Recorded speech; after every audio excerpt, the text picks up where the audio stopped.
And tonight, some real intense Doctor Who debate that will get you behind the sofa as we go live with the Sensefear channel.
Well, it might be a lazy Sunday for somebody out there, but there's nothing quiet in the Doctor Who world at the moment, I tell you.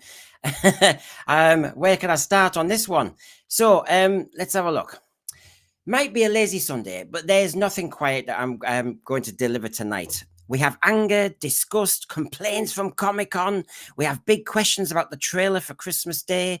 Dinosaur or no dinosaur. We have some intimate details to share with you, missus. Or maybe that is only if I can get a certain job at Bad Wolf. Hint, hint. Stephen Moffat talking about toxic fans and rubbish Doctor Who. So much to talk about. Forget Runaway Bride. This will be a runaway series of debates tonight. You know you wait for one, and then there's 3 in a row. I tell you what, fishy business I've called it. Something fishy, or should I say, life and loves of a she-devil, because obviously the gossip about, some of those location shoot pictures give away various things, don't they? So, what's going on with that Sea-Devil spin-off? Is it a Sea-Devil? Well, we've all discussed it on various streams. We did on the Detox on Friday, but of course there's more to say, and there's also an exclusive. Oh, yes. Let me just say this very carefully to you. An exclusive new location shot that the Sensefear has got. So stick with us, because I'll be checking with the panelists. But nothing to do with the Sea-Devil. What is it?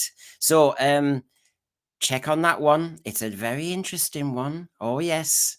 And of course, please subscribe. If you haven't subscribed yet, please do so. Welcome aboard. If you have subscribed, spread the word, please. It always helps. So, we're aiming as fast as we can to spread the word to as many people. So please do that.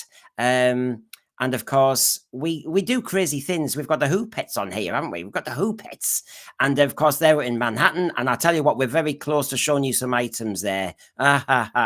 So, usual details, contact details there. Gmail and X are the most obvious ones for us to use.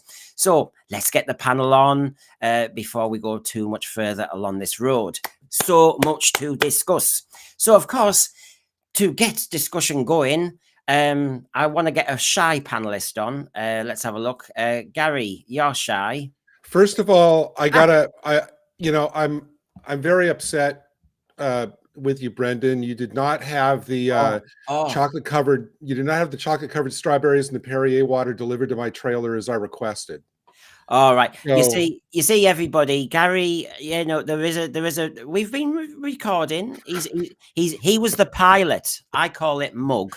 He was the mug who was allowed himself to be assaulted verbally by the Who Pets for our Doctor Who chat show. And have my attorneys contacted you yet? Oops. Sorry, that Gmail account doesn't work. Sorry. So sorry. Anyway, it's been a little while, but here's Hugh, gallivanting Hugh, globe-trotting Hugh. How are you doing? Not too bad. Obviously, I'd rather be in Portugal, but if there are loud explosions tonight, it's the Christmas lights being switched on in George Square. I thought it was just indigestion. Sorry. Yeah. Okay. That sort of explosion. Anyway, good to see you back, of course. And of course, we will secretly be recording something else as well, a classic review, as our original panelist did. And of course, where has she been? I have had at least 2 people. No, I haven't had more than that, of course. I've had loads of people asking, where is the Queen of the Walk? And I thought, well, she's gone broke. No, she's gone on a wander. Here she is. Hello, I'm back. You're back. Actually, she's back. Oh, look, I've taken her away again. Savage. Naughty me. Yes, I'm back. Hi, everyone. Royalty. Looking very elegant tonight. Thank you. Here we go. Nice, chocolate time. Oh, God, it doesn't take long, does it? I'll tell you on this channel. No, it doesn't. So let's get going. Start with the fun before the debate really descends. And I'll tell you what, I don't know if I can hold these panelists back once we see this. So obviously on the Detox on Friday, it was great. Michael Herbert, one of our panelists, he had this from Malcolm Clark, 1968 January, written in Sydney. And I just wanted to share it with everybody. If you missed our Detox, here it is. He was sharing a hotel in Sydney with The Who, Small Faces, and Paul Jones. And then he went on a private jet to the Outback to make some series called Who Binder. Don't ask too much, but there you go. Doctor Who gets everywhere. This is before he wrote the War Games. So, did anyone see that on Friday? I'm testing you whether you watch my channel now. No, you know what I mean. So, yeah, did anyone see that? That's nice. That's really cool. Well, I was pleased, and Michael Herbert sent me even more stuff. So, watch out for the Detox next Friday, folks. I vaguely remember that series that you went to work on. I'm sure we got shown over here at some point. Oh, okay, Who Binder? I'm gonna have to check it out. I'm definitely sure. To be fair, it might be just that I know that he worked on it because I've looked into the stuff that he did, but it rings a bell somewhere. Well, yeah, our Doctor Who writers have passed around everywhere. At the moment, our seventh Doctor is in Tasmania with Sirens of Audio, our friend Dwayne, who helps us on the Detox on Fridays. And he's personally looking after Sylvester. I think they're going up some mountains and everything on his off days. So basically, there's good old Sylvester in Tasmania. Always nice to see our actors getting around. And I picked up one of the Dalek annuals the other day. They've been in my loft, but does anybody remember the Dalek annuals, 76 and 77 in particular? And this one was like, the Daleks. Honestly, this is one of my favorite stories. Does anyone have a memory of that or see it, or do you think I've just... No? I have those. I have didn't have them.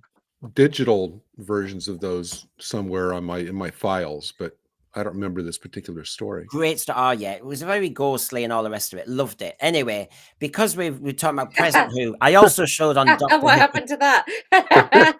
I've suggested Shooty twerked in front of it and it went shy. Very shy. Very shy Dalek. That's like one of those like little Kilroy things, with the eyes peering over the wall. That's the way that a Dalek does it, I guess. Yeah. What no Daleks? Davros was here. Yes. Well, Davros has been changed, and maybe Daleks have been emasculated now. Look at the state of them. So there you go. Anyway, well, that's still better than the fat multicolored Daleks from Moffat's story. That's true. The jelly baby ones. Well, okay then. I have been saying that. Oh, yes, I know we're going to mention for a moment the Sea Devil location shoot leak. Everybody's seen it. We've mentioned it as well. But Sensesphere has got an exclusive one, folks. Now, Gary, you may have seen this leak before because I was talking to you the other day, so you can't comment if you don't mind, right? Okay. But we have Thread. I want to ask you, who do you think this is? Let's have a look. I'll just make sure I can get it on screen. Let's have a look. So here we have a mystery Doctor Who character in season 2, leaked location shoot picture. Now, what do you reckon? What do you think's coming back from the past? What do you think this could be? Anybody? Is that multicolored Yeti shop? Yes, well, I did wonder. I mean, I think it is possible, Hugh, that we might have gay Yetis in there. It's a woke Yeti. All I could think about when you brought Yeti that Pride is that bird. that bird puppet, and I can't think what it's called off the top of my head. The emu? Was it Ken Dodd? Ken Dodd? Yeah, well, yes, because he had that Ken big Dodd had a coat, bird, and he said didn't he had he? lots of budgies in it. Something. Orville. You mean Orville? Orville, yeah. Oh, Keith Orville? Harris. Keith Harris and Orville. The green one. Yeah, I don't know why that made me think of that. Yeah, no, I think it's the shape. I think the head's the same sort of size and stuff like that. well, we've got Merry Old Soul, Gigglesmith thinks rhubarb and custard. Remember them? They were there was a lot of pink and yellow in those ones. Gay Yetis, obviously Rob Fellows is thinking, is this really where Doctor Who's going to go in the future? Yes, Crimplin's got Orville, agrees with you there. Some Matt the Silent says it's a pile of fluff. Well, you know that RTD would make a whole episode of a pile of fluff nowadays. He does it with snot and bogies. So it's a wig. It's a wig. Mm. It's a Donald Trump satire. What? I mean, what? Maybe. Rod Hull and Amy, you say, Simon Anthony? That's what I thought. Rod Hull, yeah, that too. Yeah, Anthony Parkinson is now worried about season 2. What, you weren't worried about season 1, Anthony? So have a think about it, folks. I'll give you a few more moments while we get onto our next item. But basically, I will reveal some film footage as well, because I tell you what, we go all the way. So this is a season 2 exclusive location shot leak of a character from Doctor Who. And we'll show you. And wait, I think this specific shot. Not this one. Oh, this shot, yes. Oh my God, yes. So I'm joking, right? That's the new companion.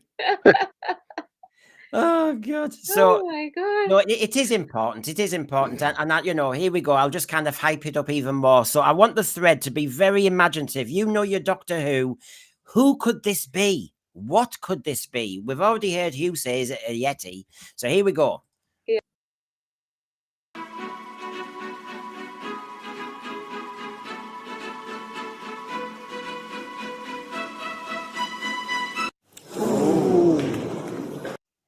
Oh, who could it be? I will reveal after our next little chat. So, Gary knows, and he's doing really well. In fact, I should do this whole program, then you can't speak. No. Right, of course, the location shoot that everybody's been talking about on every stream, very common this now, is of course this. And of course, we have all discussed whether it's an Atlantian, whether it's a Sea Devil hybrid. We've all gone down that road. But I just wanted to check with our panelists here. Have you come to a conclusion now, having heard 10,000 streams, haven't had a damn good think about it, knowing what RTD is like now in 2024? What's your settled opinion, Rachel? Oh gosh, I didn't really sort of have one. I can see where the Sea Devils are coming from. I can see where the hybrid is coming from. It definitely has some sort of a familiarity about it. But other than that, I haven't really gone beyond that. Yeah. Do you think it's a take on a character that we've had before in the past? My hoped for version, the survivable version for my version of Doctor Who would be, it's a bit like Seeds of Doom, where all the plant life is talking to each other. So basically, instead of this being a Sea Devil or a hybrid or an Atlantian, this is just another sea creature, because all the sea creatures are working together against the land. That's my hope. What about a Kappa? Going into mythology. Well, I bet you have. But this is what I mean. But I don't think it's a Sea Devil. I'm hoping it's not a Sea Devil. I hope it's not a Sea Devil. Hugh, what are your thoughts? I mean, in terms of mythology, I'll immediately switch to Kelpie. Oh yeah, Kelpie. Yeah. Yeah. Kelpie. Right, and if you did something like that, sort of like if you're doing something, as you say, all sea creatures, then and it was your comment, Rachel. I think perhaps there's something where there will be lots of mythical sea creatures involved. This is the war between the land and the sea, right? It is. Yeah. It is, Okay. and it deliberately doesn't say the Sea Devils, you know, or something in the title. And I think it is possible it's a lot more. Gary, what do you reckon? I think this is the love child of the Merca and a sea monkey. Well, Not the Merca. gotta have sex in it somewhere without. Doesn't it look like one of those sea monkeys on the back of the old comics, where you could get, yeah, you know? It's female, I think. As It well. just shows that Yes. once again, RTD is sparing absolutely no expense to bring us the best science fiction possible. Exactly. Well, actually, Rachel, what you said there, if you think about it, they reckon it is actually that actress there playing a humanoid come fish person. Really? And Google. actually, yes. And then of course, the worry is, RTD and Pete Teague have kind of now gone down the road of let's have a love interest between a human and a sea creature. She's gorgeous. Why are they sticking her in that outfit? Exactly. So yes, so Rachel, you might be onto it there. I will remind everybody just for a second, for reference purposes, that the first Silurian was the best.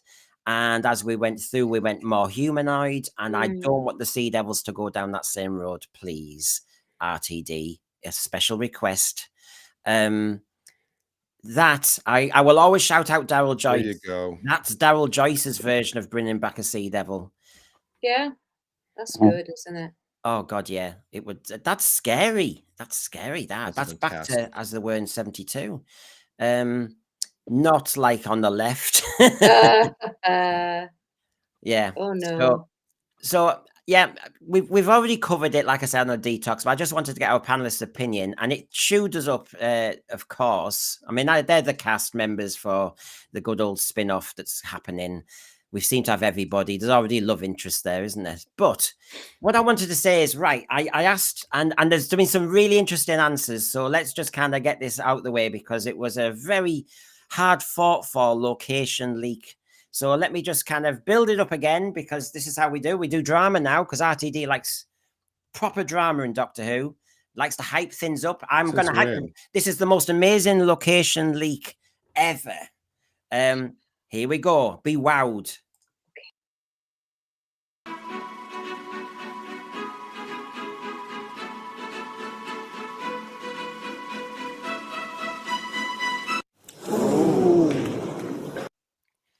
So, I mean, I've had people in the thread already tell us some amazing things. What about this one? He's going to play that every 5 minutes until the end of the show. That's Doctor Who now. A hairball from Jinx Monsoon, it could be. That's fantastic. I love Peter Harrington's. It's a multicolored Spyridon. Deep dive there. Very good. Oh yeah, you see, our threads on the money. These are clever. And then I'll just have to go a bit further down to find a few other people have joined in there as well. Let's have a look. I will get them in a moment. Oh, mind you, Crimpling, I have to give you a shout out. Yeah, the war between the fish and the chips is how he's calling a spin-off. That's right. Yeah, I like the fact they've got to have fish and chips at least once in it now. But Matt the Sand, he's going to batter Doctor Who. Sorry, the ball between the land and the sea, says Matt the Silent. Yeah, I don't think people are buying into it. Let's get Stingray's Aquamphibians. Yeah, well, there you go. Peter Harrington has gone back to it. Multi-Dulux Yeti. Yeah. Wow. Yeah. Mini version. Very mini version. Right, okay, shall I reveal? Here's the big reveal. No, seriously, just keep going until the end of the show. That way everybody will stay tuned. Just, I can't do it right before we say goodbye. I can't keep up with the thread. So I'll reveal it now, because we've got so much. Now can we put up Rob Fellows? Rob Fellows. Good for you, Rob Fellows. That's that's great. Disco Agador. So well done, everybody. So that would be Agador, door. Oh my God! You see, I'm going to be struck off at this rate. So, so here's the answer. Here's the big reveal. Season 2. This is the big mystery Doctor Who character. Here we go. Give me the Right. I bet you thought it was a yummy Yeti. The new Madonna. Sorry, folks, I teased you. It's just another shooty costume. I mean, that was better. That was better acting by that shooty puppet than we saw all of last season. Well, honestly, you know, I think, look, he deserves it for all those photo shoots he's done. And by the way, there will be a special saloon on that Vanity Fair. I'm no mug. I know all about it.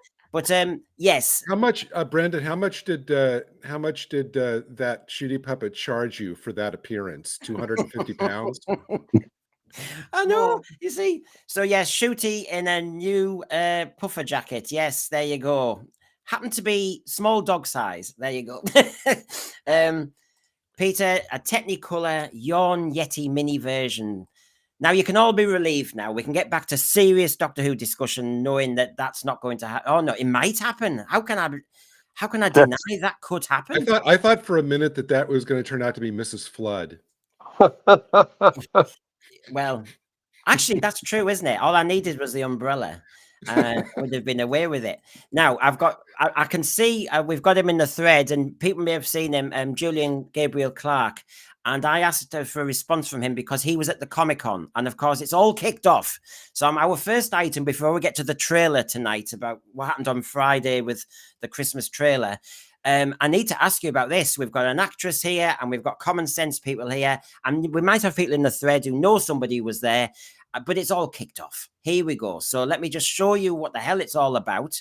So of course we had the London Comic-Con. Yeah. These big industrial size things in big warehouses. And of course, the first hint that there was something going on, we mentioned on the Detox on Friday, actually, because Gary Lee had been mentioning that, you know, the big announcement there is we're delighted that Shooty can still join us on Saturday, even though he's got technical rehearsals with the importance of being earnest. And we know that happens.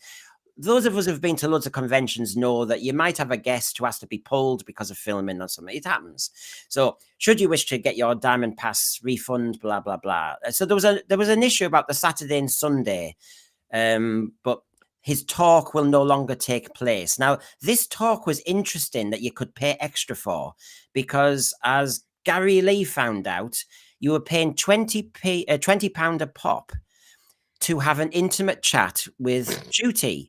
But the intimate chat happened to be, as he explained to Timothy Rodmell, was you're in a kind of an auditorium of 1,000 people. So the intimate chat is you with 1,000 people.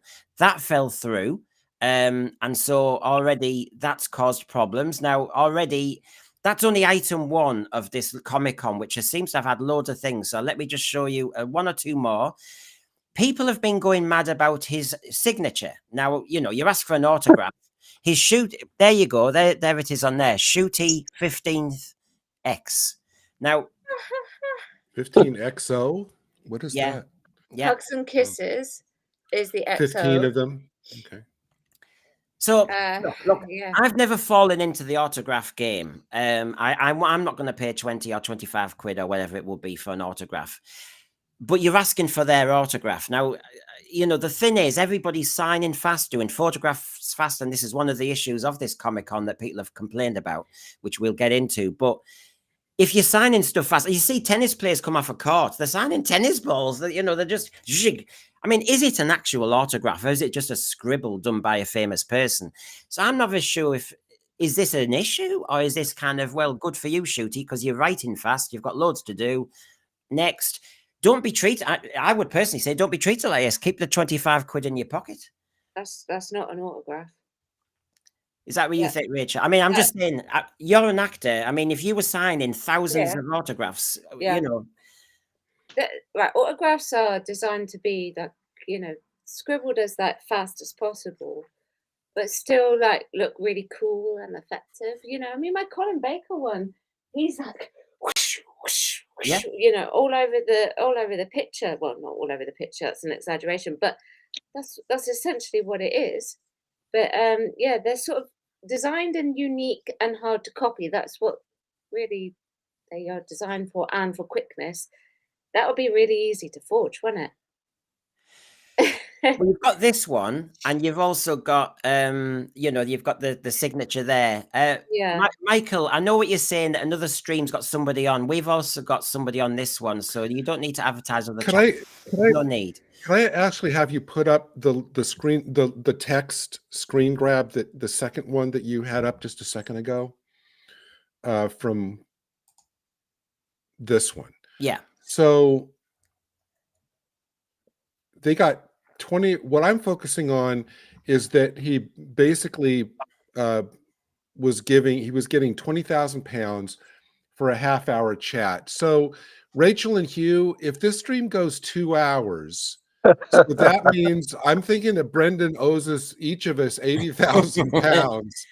Because I think our contributions are just as substantial as Shooty's. So we'll be chatting with you after the Oh after the God! show, Brendan. You don't need an agent. You're already selling yourself. Yeah, well done. So wait, so is this the talk that didn't happen, that he canceled out of, or did this 1,000-person chat happen? The auditorium didn't happen.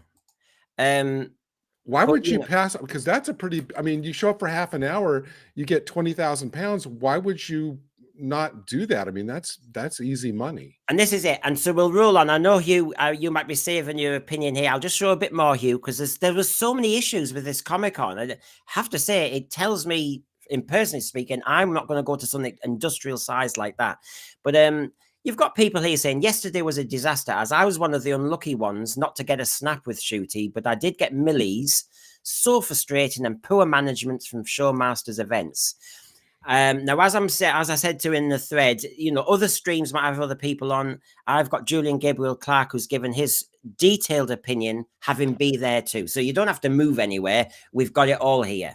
And the point is, so yeah, there you go. There's somebody on Facebook actually saying that. My take is all of this is madness.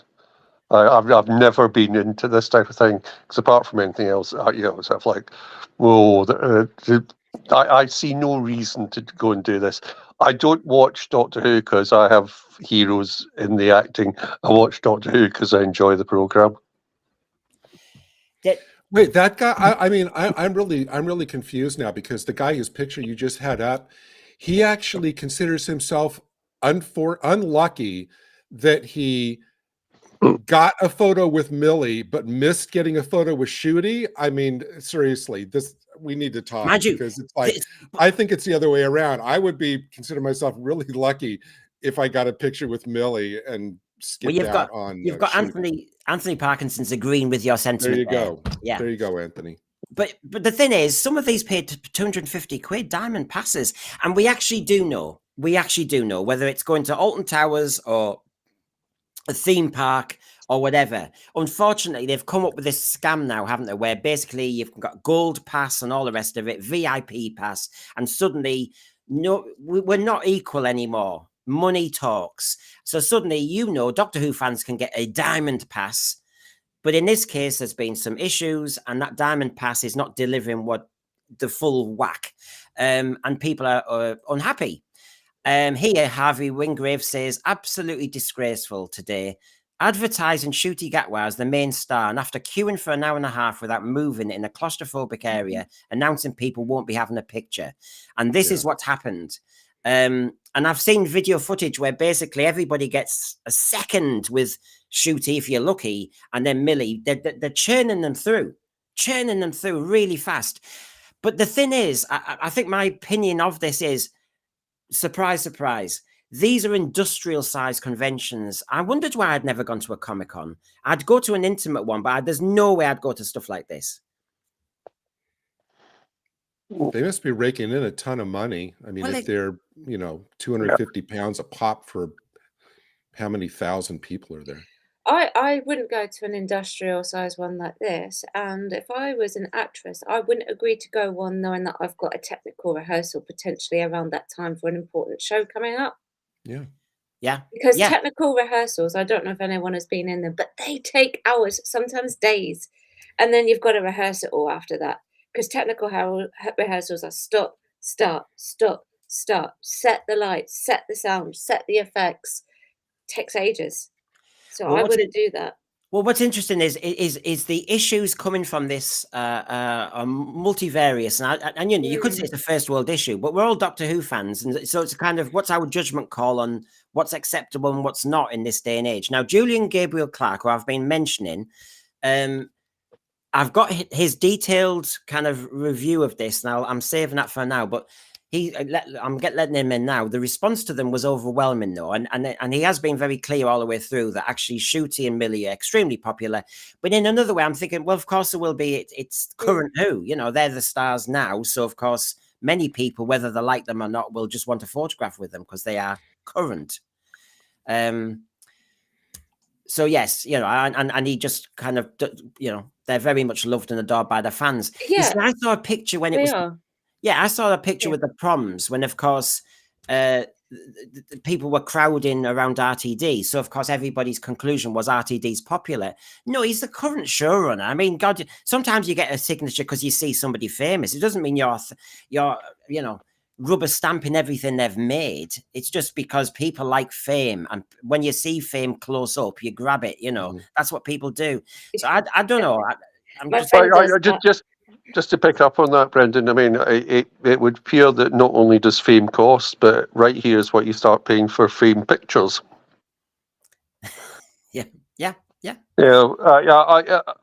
think there's a thing about the whole thing about sort of in terms of whenever all this started, actors would go along in order to support the show and in order to meet fans, and I think got slightly baffled by what went on.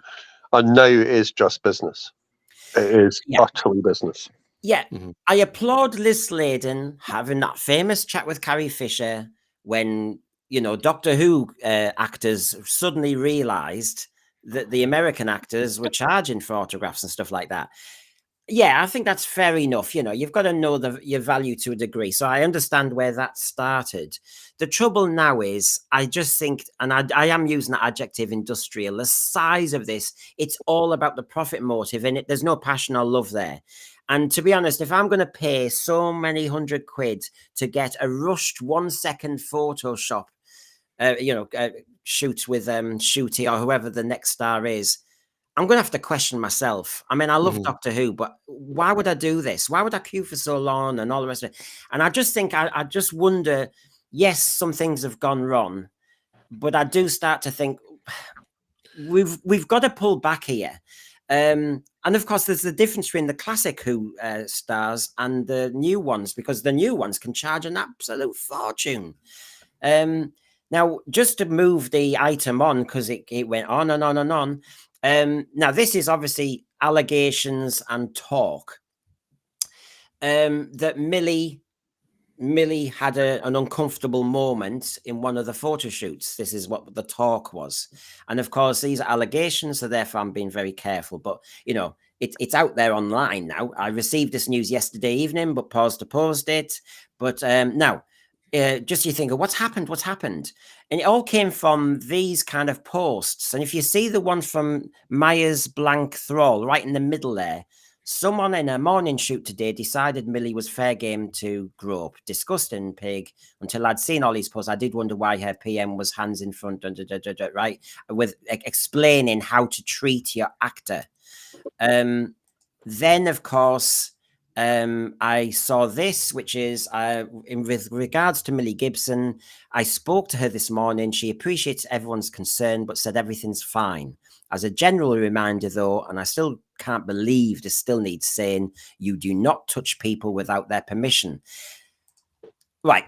We don't know what's happened, but what this tells us is, when you're rushing people through, if anyone's been to a convention, large or small, you know that they put their arm around you. Now, I suppose is the arrangement, Rachel, you reckon that Caroline Ford put her arm around me as I sat next to her with Willie the puppet.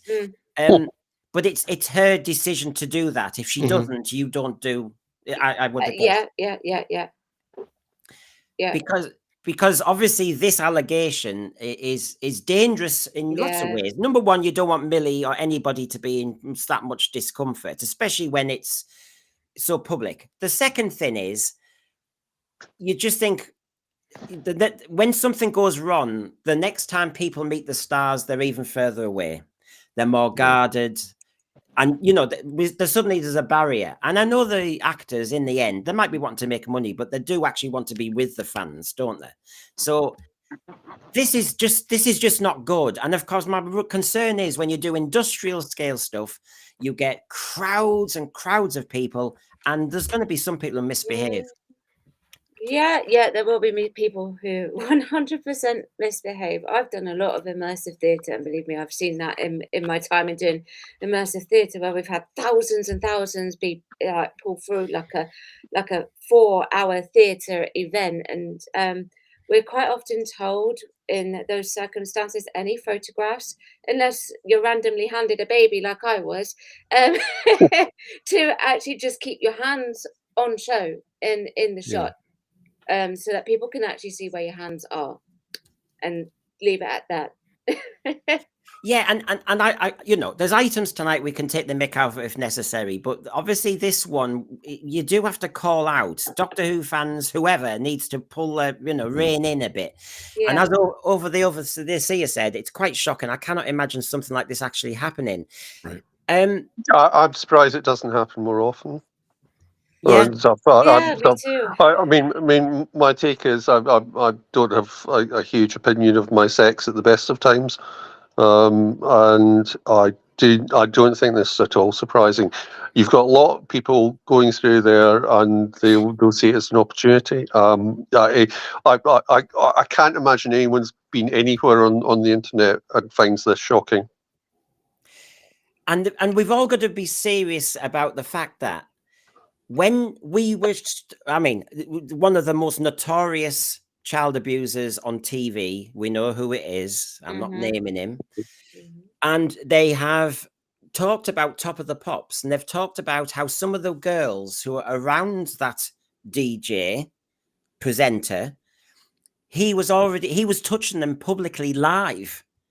And so what you see from the outside, and you're going, well, I know, but they're getting a photograph, they're getting money, but there's things that go on, and you think, but this cannot be acceptable. And the trouble is, we're all paying for intimate, an intimate moment with Shooty, as they advertised. We want to sit with the star and maybe steal a word with them. The trouble is, once somebody abuses that, it's all game over, and that's the end of it. And you think, how do you get around this? And I suppose that, first of all, isn't it funny when you do have these intimate events like at Dwas, Panopticon, and the smaller hotel events? I don't think this happens. I think people hide behind a crowd. And I think this is the problem. But see, that maybe this is why they need to start introducing rules. I mean, you look at this photograph of Shooty out here, and he's striking a pose. Well, why can't you, the person coming in to meet Shooty, it was Millie, wasn't it? But like Millie, like also strike a pose. They can do a Doctor Who pose. They can actually make it fun rather than sort of like getting all interpersonal and all of that. Then things like that won't happen.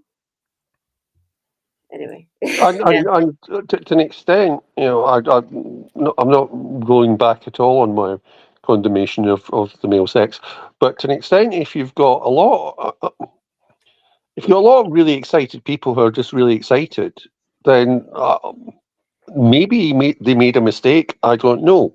Yeah. I think that that type of thing, the whole thing to me just seems weird. I don't have this type of fan worship. No. So I don't really understand it.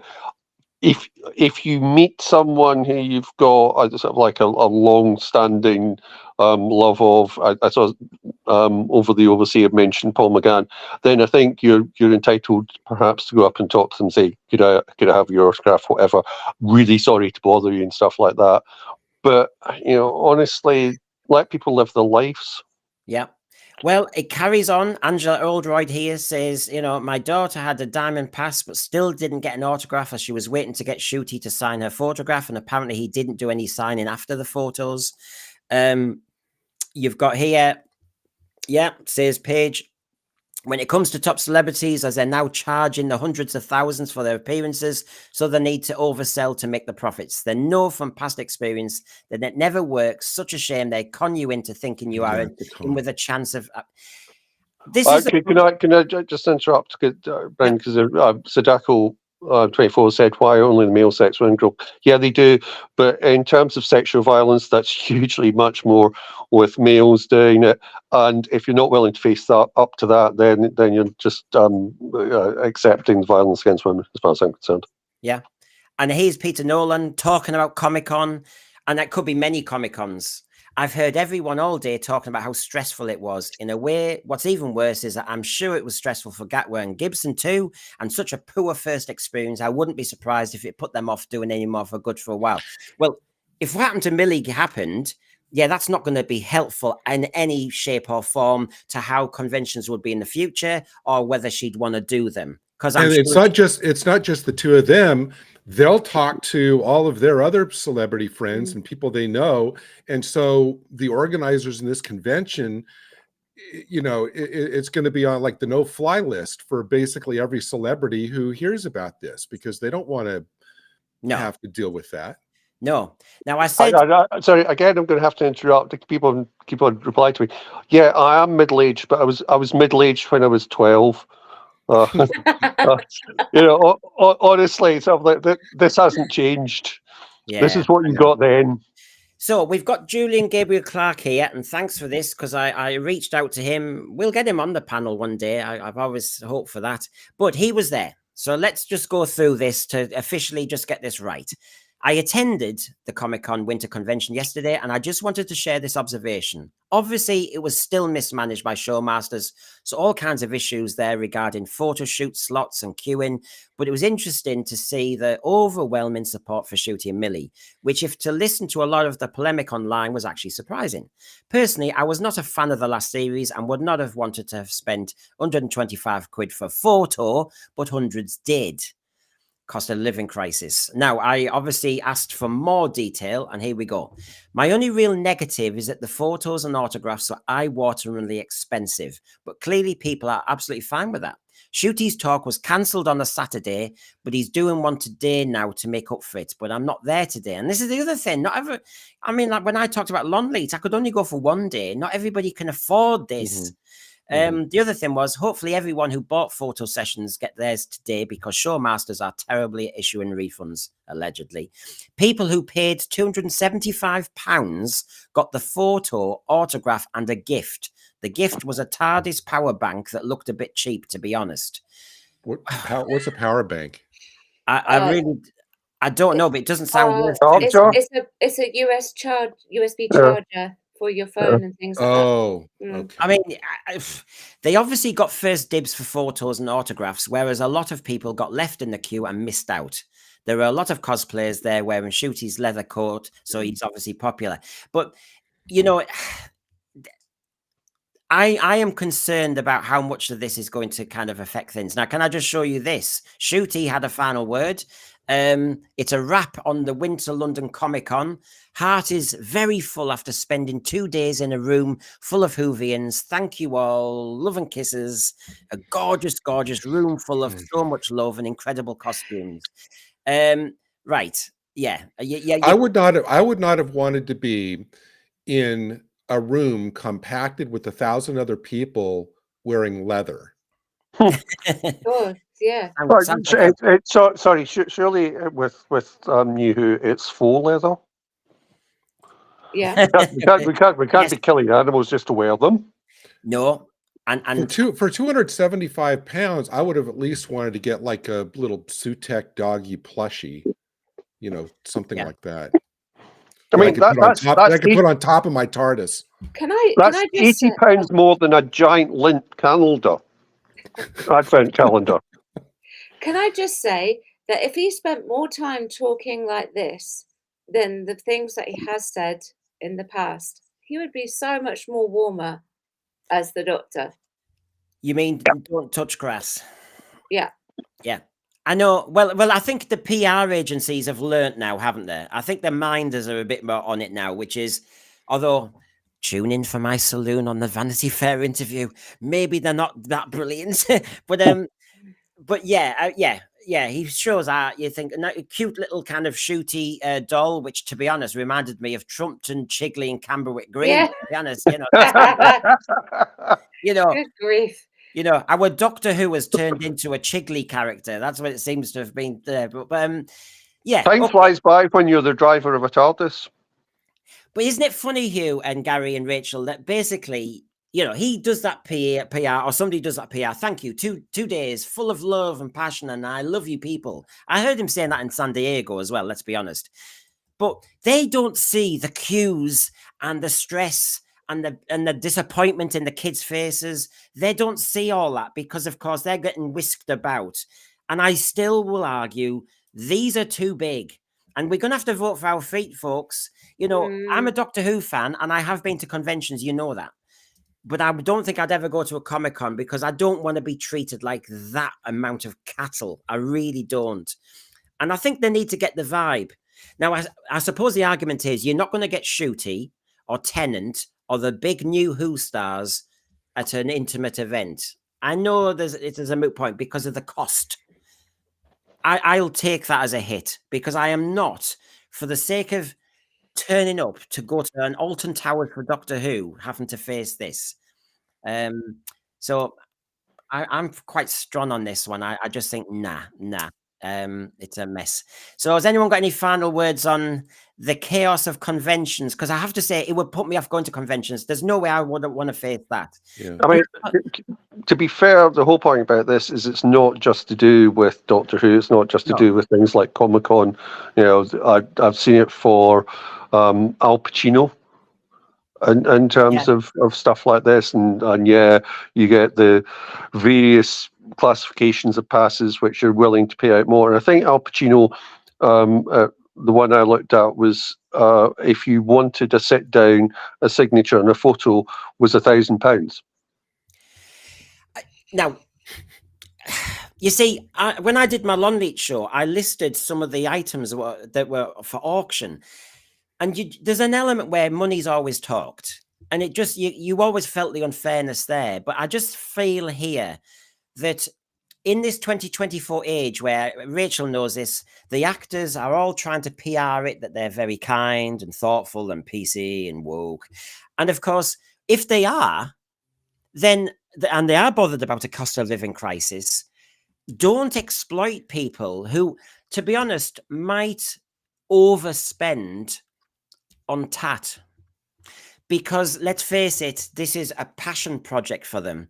And I think actors in 2024, if you really want to be, serious about things, need to be careful that they are not exploiting people who are vulnerable into splashing the cash for an autograph like that and for a TARDIS memory stick. They'll pay it because of their love of Doctor Who, but should you be charging it in the first place? Well, I mean, it's a business. I mean, it's their livelihood. So, of course, if they get the vision of all that money, swirling around in front of them, that's very, and tempting, and so. Well, I've got Julie. And the thing is, to say no, you're then, sort of like if you said, I'll do it for free, then you're undercutting everyone else, and they're going to go, this is problematic. And so for some of these people, to go to not necessarily the stars, but the people who have been in shows like, Babylon 5, for example, who weren't stars, then this is probably their main income now. Yeah. Now, obviously, Julian was there, and I'm giving him a lot of credit here because obviously, we can do the clickbait nonsense. I won't do that. I want to be truthful. He says, I don't go to conventions to chase autographs. I go to meet my friends. And that's fair enough. That is fair enough. I agree with that. Sometimes it's good to touch base. Paul Richards, Doctor Who's run by elitists now who are out of... Now, before it gets too deep in the chat, Brendan, could you put up Over the Overseer's wonderful suggestion?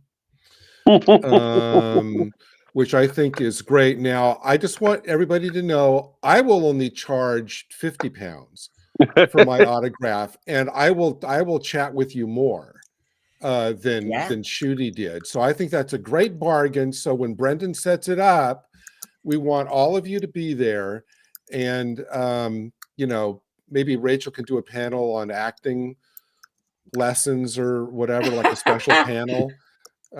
You know, I think a Sense Sphere convention would be a great.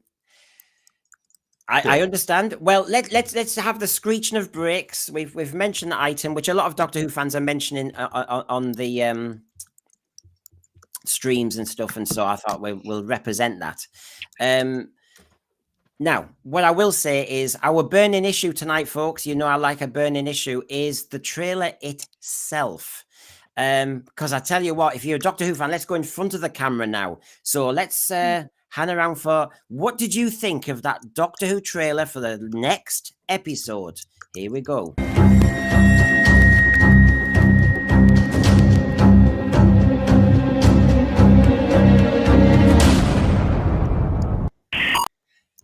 Yeah, I think it needs heavy music, I'll be honest with you. I really do. Right, I'm going to stay stum for a second. But basically, you saw, I assume everybody as a Doctor Who fan saw the trailer. We've got Nicola Coughlan from the Derry Girls. You've seen a clip of her in the trailer before. And this time we saw how the Silurian fits into it as a hologram. We got the reference to Boom and the arms industry. They're swines, aren't they? You then got another version of the Shooty fashion show, shoes and baggy trousers and all the rest of it. You had, that's a decent shot where it's like treetops with the Queen and Prince Philip, isn't it? And then, of course, there's the hologram again. Then you had his introduction on Children in Need, where he reminded us he was Scottish, I think that's what was going on there. He's Scottish. So there you go, introducing it. And there's the dinosaur. And there's the dinosaur attacking their treetops.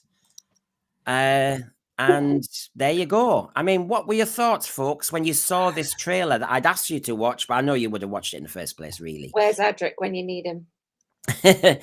I mean, yes, I've got lots of opinions and I'm holding them back. Rachel, what was your thought on that? Are you going to be there Christmas Day thinking, way? Probably not. I don't know. You can tell it's Moffat. Yeah. You can tell the difference in the writing. So yeah. But actually my thoughts on the actual trailer itself wasn't actually to do with the writing and what was being said in the trailer. It was the appearance of the actors. They looked very airbrushed. Yeah. Something very different about, but they didn't seem to have texture to their skin. So yes. Yeah. I know what you mean. What did you see, Gary, from that? I think they've spent a bomb on that Boom LED screen, haven't they? And I got the impression that's what was behind them. All right. Well, first of all of this is very, I mean, to me, I mean, when I think of a trailer, I mean, this is more of, you know, they call it a trailer, but it's like, because they couldn't be, you know, bothered to put together an actual special, an actual trailer, they just grab like a little 1.5-minute clip, you know, and toss it out there like they did with the other one where Shooty comes in with the tray. This is all just very Land of the Lost to me. I mean, instead of the cave, you've got the little Swiss Family Robinson treehouse. You got the dinosaur. Instead of the slee stacks, you got the little hologram Silurian and stuff. And I don't know, maybe I'm just jaded, but I'm kind of like, dinosaurs just don't seem to have that instant appeal they had 30 years ago with Jurassic Park, where it was wondrous.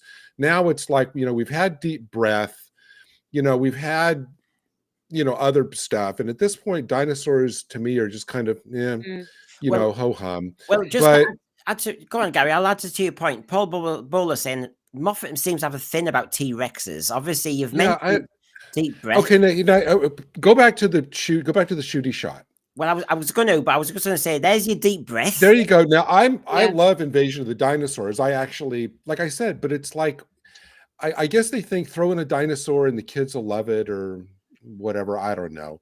But that shot of Shooty, now this was not my own thought. This was something that a friend pointed out to me in a message. If you go back to Shooty where he's wearing the tartan, the red thing. He's Scottish.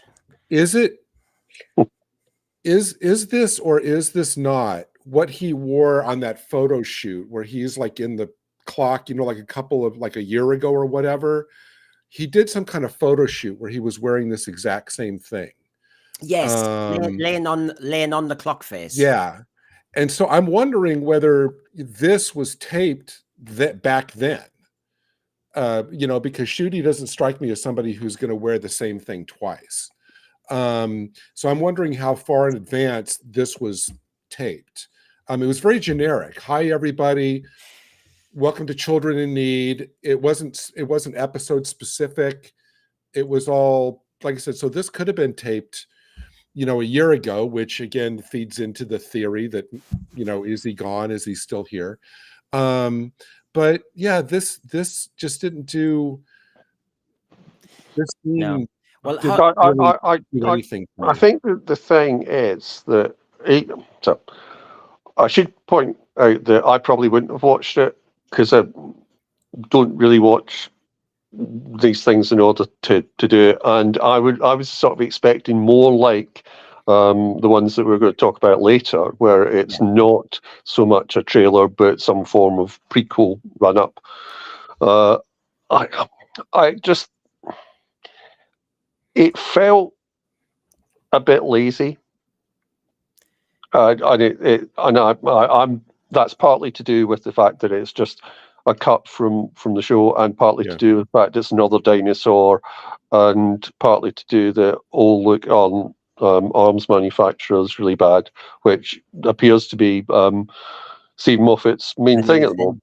Yeah, I mean, I'm trying to reflect some of the thread here because there's a lot being said, but as Paul Richards says, the character of the Doctor just isn't there for me. Look, we've had The Giggle, we've had Church and Ruby Road, we've had 8 episodes, Dr. Light or Not. Now we're getting this, and I am personally waiting for when this 15th Doctor is established and appears. And my fear is, to wrap up this trailer, is where's the jeopardy? Where's the thriller? If this was, I mean, it's supposed to look like Jurassic Park, it seems to me, for a second. If you're going to do fancy effects with a dinosaur, the big go-to is Jurassic Park. Now, Jurassic Park, apart from tiny little moments of amusement, it was tense and it was a thriller regarding, the T-Rex especially. None of the characters were going, oh, joy, and having a little mirthful moment about the T-Rex. But why is it that Doctor Who, whether it's Christmas Day or not, has to always make the dinosaurs an element of joke or slapstick, or let's have an adventure caper? Because the cliffhanger was that they were falling from the treetops into the mouth of the T-Rex. Oh, gosh. But they're just going to fall on the floor. Yeah. But Rachel, because of the way it was edited and the whole vibe of these trailers nowadays with Doctor Who, I know they're going to get out of it. There's no big deal. It doesn't feel tense. So therefore, why am I even going to allow my imagination to go, oh, they might die? If I was a kid. It's because they've introduced the timeless child and the bi-generation, so they've given us no reason to feel that. I mean, I couldn't get much from the, well, it's not really a trailer, is it? But I couldn't get much from it other than the fact that they look exceptionally airbrushed. The dinosaur looks okay, but I hope they didn't blow the budget on that one effect. Now, I mean, to put in perspective, this is better than last year's Children in Need. At least we don't have walking Davros in this one. That's true. That's a true point. But, we go back to Invasion of the Dinosaurs when we started really messing with dinosaurs in Doctor Who, and we all know, and we actually most of us were on the review about that. But the issue was that Doctor Who, if it's a well-written story, Malcolm Hulke, of course, in this case, good actor. John Pertwee was very clearly the Doctor. You know, Joe Grant was very, not Joe Grant, we've moved on, sorry. Sarah Jane Smith was very established, even though she just started. This was a good story. Good story. Interesting characters. Yeah. Now, I'm not getting a sense of that. Deep Breath used a dinosaur, and again, I felt it was used as a bit of a joke. Hello. And I'm just thinking, has Doctor Who and the showrunners, collective, RTD, Stephen Moffat, got an issue with, and I do think it is Jeopardy, because if you're going to have a T-Rex in Doctor Who, it's a thriller minute, surely. And to raise another one, dinosaurs on a spaceship. Yes. Oh, well. Which is only done because of snakes on a plane? Yes. RTD doesn't have an issue with Jeopardy. RTD has an issue with originality. Very, yeah. As in, he doesn't have any. Yeah. Well, as Dave Signet says here, is the part where they fall into the mouth of a dinosaur a metaphor the show? Very good, Dave. Yeah, and well, there's a question for you folks. I mean, there's the dinosaur. I as divine and the dinosaur itself is a metaphor for us, the fans. You know, wanting to just kind of destroy it all. I don't know. You could. Now I'll pull through now, and you know, David Mullen has his opinion, and it is of course fair as everybody else's. Now I'd just like to explore this for a second. I think Gatwa is doing his best here, but he's a slave to the script and the director and the Christmas frothiness of it. But he's doing his best with it, I feel. A fair point. It's a fair point. But what I am still thinking, David, is it's I don't know, it just feels so undoctor. I agree the script is the script, and RTD has said go with it, mate. We've actually been saying RTD. Actually, we should actually be saying Moffat. This is Moffat's script. Yeah. In this case, yeah. But again, Moffat was also one of the worst for this. He always wanted to bring in mirth and fun and amusement and slapstick. For every clever story he wrote, and he did, he is very timey-wimey. I mean, he's pretty good on that, and complexity, sometimes over-complex. And he does understand Jeopardy. You see, the thing is, Stephen Moffat knew the silence, could do the crack in the wall. He could do the weeping angels. Stephen Moffat does get how to scare. But because it's a Christmas episode, we suddenly say, cancel the behind the sofa stuff again. Now, please, we've had 8 episodes in this series. When was it behind the sofa moments? We've had enough of the fun, cheek, titillation. And again, here's another one. And yet again, I say the question, therefore, Shooty's Doctor has never been established, because he needs that serious moment, not just the dot and bubble froth at somebody with a bit of dialogue. I mean, established properly. And I just see we've got another cheeky episode. I sort of get that, though. I mean, we've ended up with that. That's what Christmas is. And, you know, if we have singing goblins, where can you go? Yeah, and a song. Hugh, you don't think dinosaurs are what Christmas is all about? To be fair, to go back to when I was young, when I was 5, I would have yes, dinosaurs would have been what Christmas was all about. But when I was 5, dinosaurs were what everything was all about. Were you chuffed to death? We've mentioned the dinosaur for a moment. Were you chuffed to death to see a reference to Boom and a reference to the arms industry, the villain guard? I always get it wrong, but you know what I mean? I mean, oh my God, are there going to be another narrative arc now? No, aren't they originally mentioned in the Doctor Dances? Yeah. I want to say it's Eccleston era, isn't it? Yeah, it's sort of like the interplay between the Doctor and Captain Jack. They get mentioned, and that's also Moffat, obviously. Yeah, so Moffat's bookending an awful lot of things there. I think it's. I'm not sure. I don't think they're necessarily going to be. I really think, but I think it's something he keeps on returning to. It's a Moffat trope. So Ben Williams here says Moffat clearly does the villain guard thing as a bookend because he's now had 3 final scripts in a row and he has to have that bookend. Can you imagine if Holmes kept referencing the Crotons every time he popped back in the 80s? What is this fixation? And where's the blooming script editor? Or whether they approve of this, I don't know. So anyway, in the thread, we've got busy. Welcome one and all. John Pertwee was a hero. That's the key differences over the Overseer. I'm trying to be so objective because everybody has their favorite doctors. We know that. But I just want the Doctor to be established. And if what we're saying is, no, he is established now, this is how he acts, you think, oh my God, we're doomed. I don't know. The writing's been too weak, I think. Yeah. For him to fully, which is why I've not called it as to whether or not it's a miscast yet, because I think he's better than what they've given him. Yeah, I agree with that. I don't think it. I think there is perhaps some responsibility in terms of the comments that he makes outside. That doesn't help. but in terms of the way it's been written, it's all over the place, and the directions all over the place.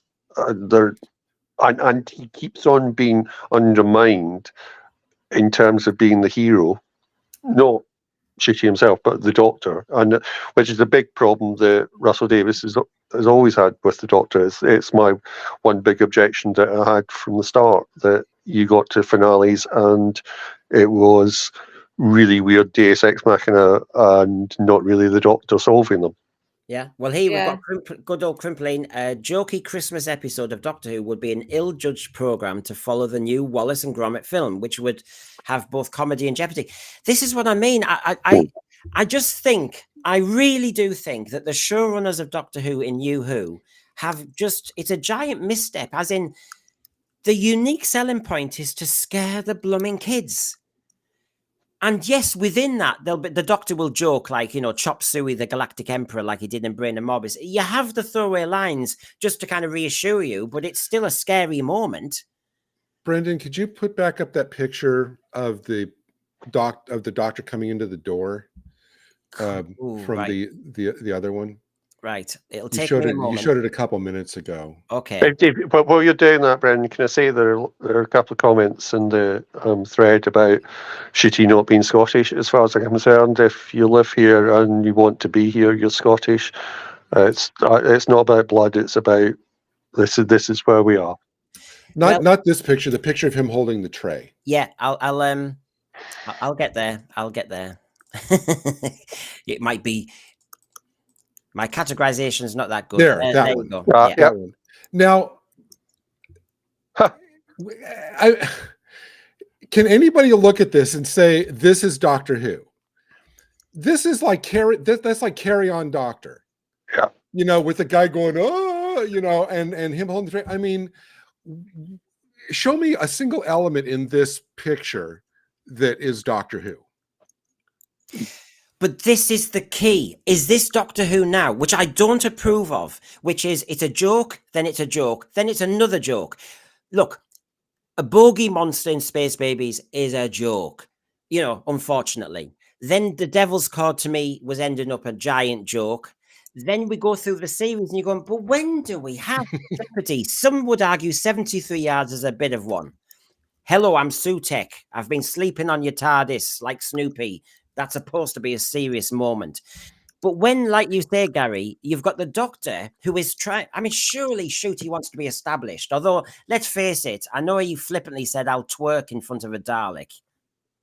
Well, like Peter Venkman says in the chat, it's like Silurian jazz hands, which I can't unsee that now that he said that. So why the hell wouldn't a Silurian go back to the Silurians, which I've just stopped watching? They had a light there and they would just blooming screw your brain, wouldn't they? They would just attack you.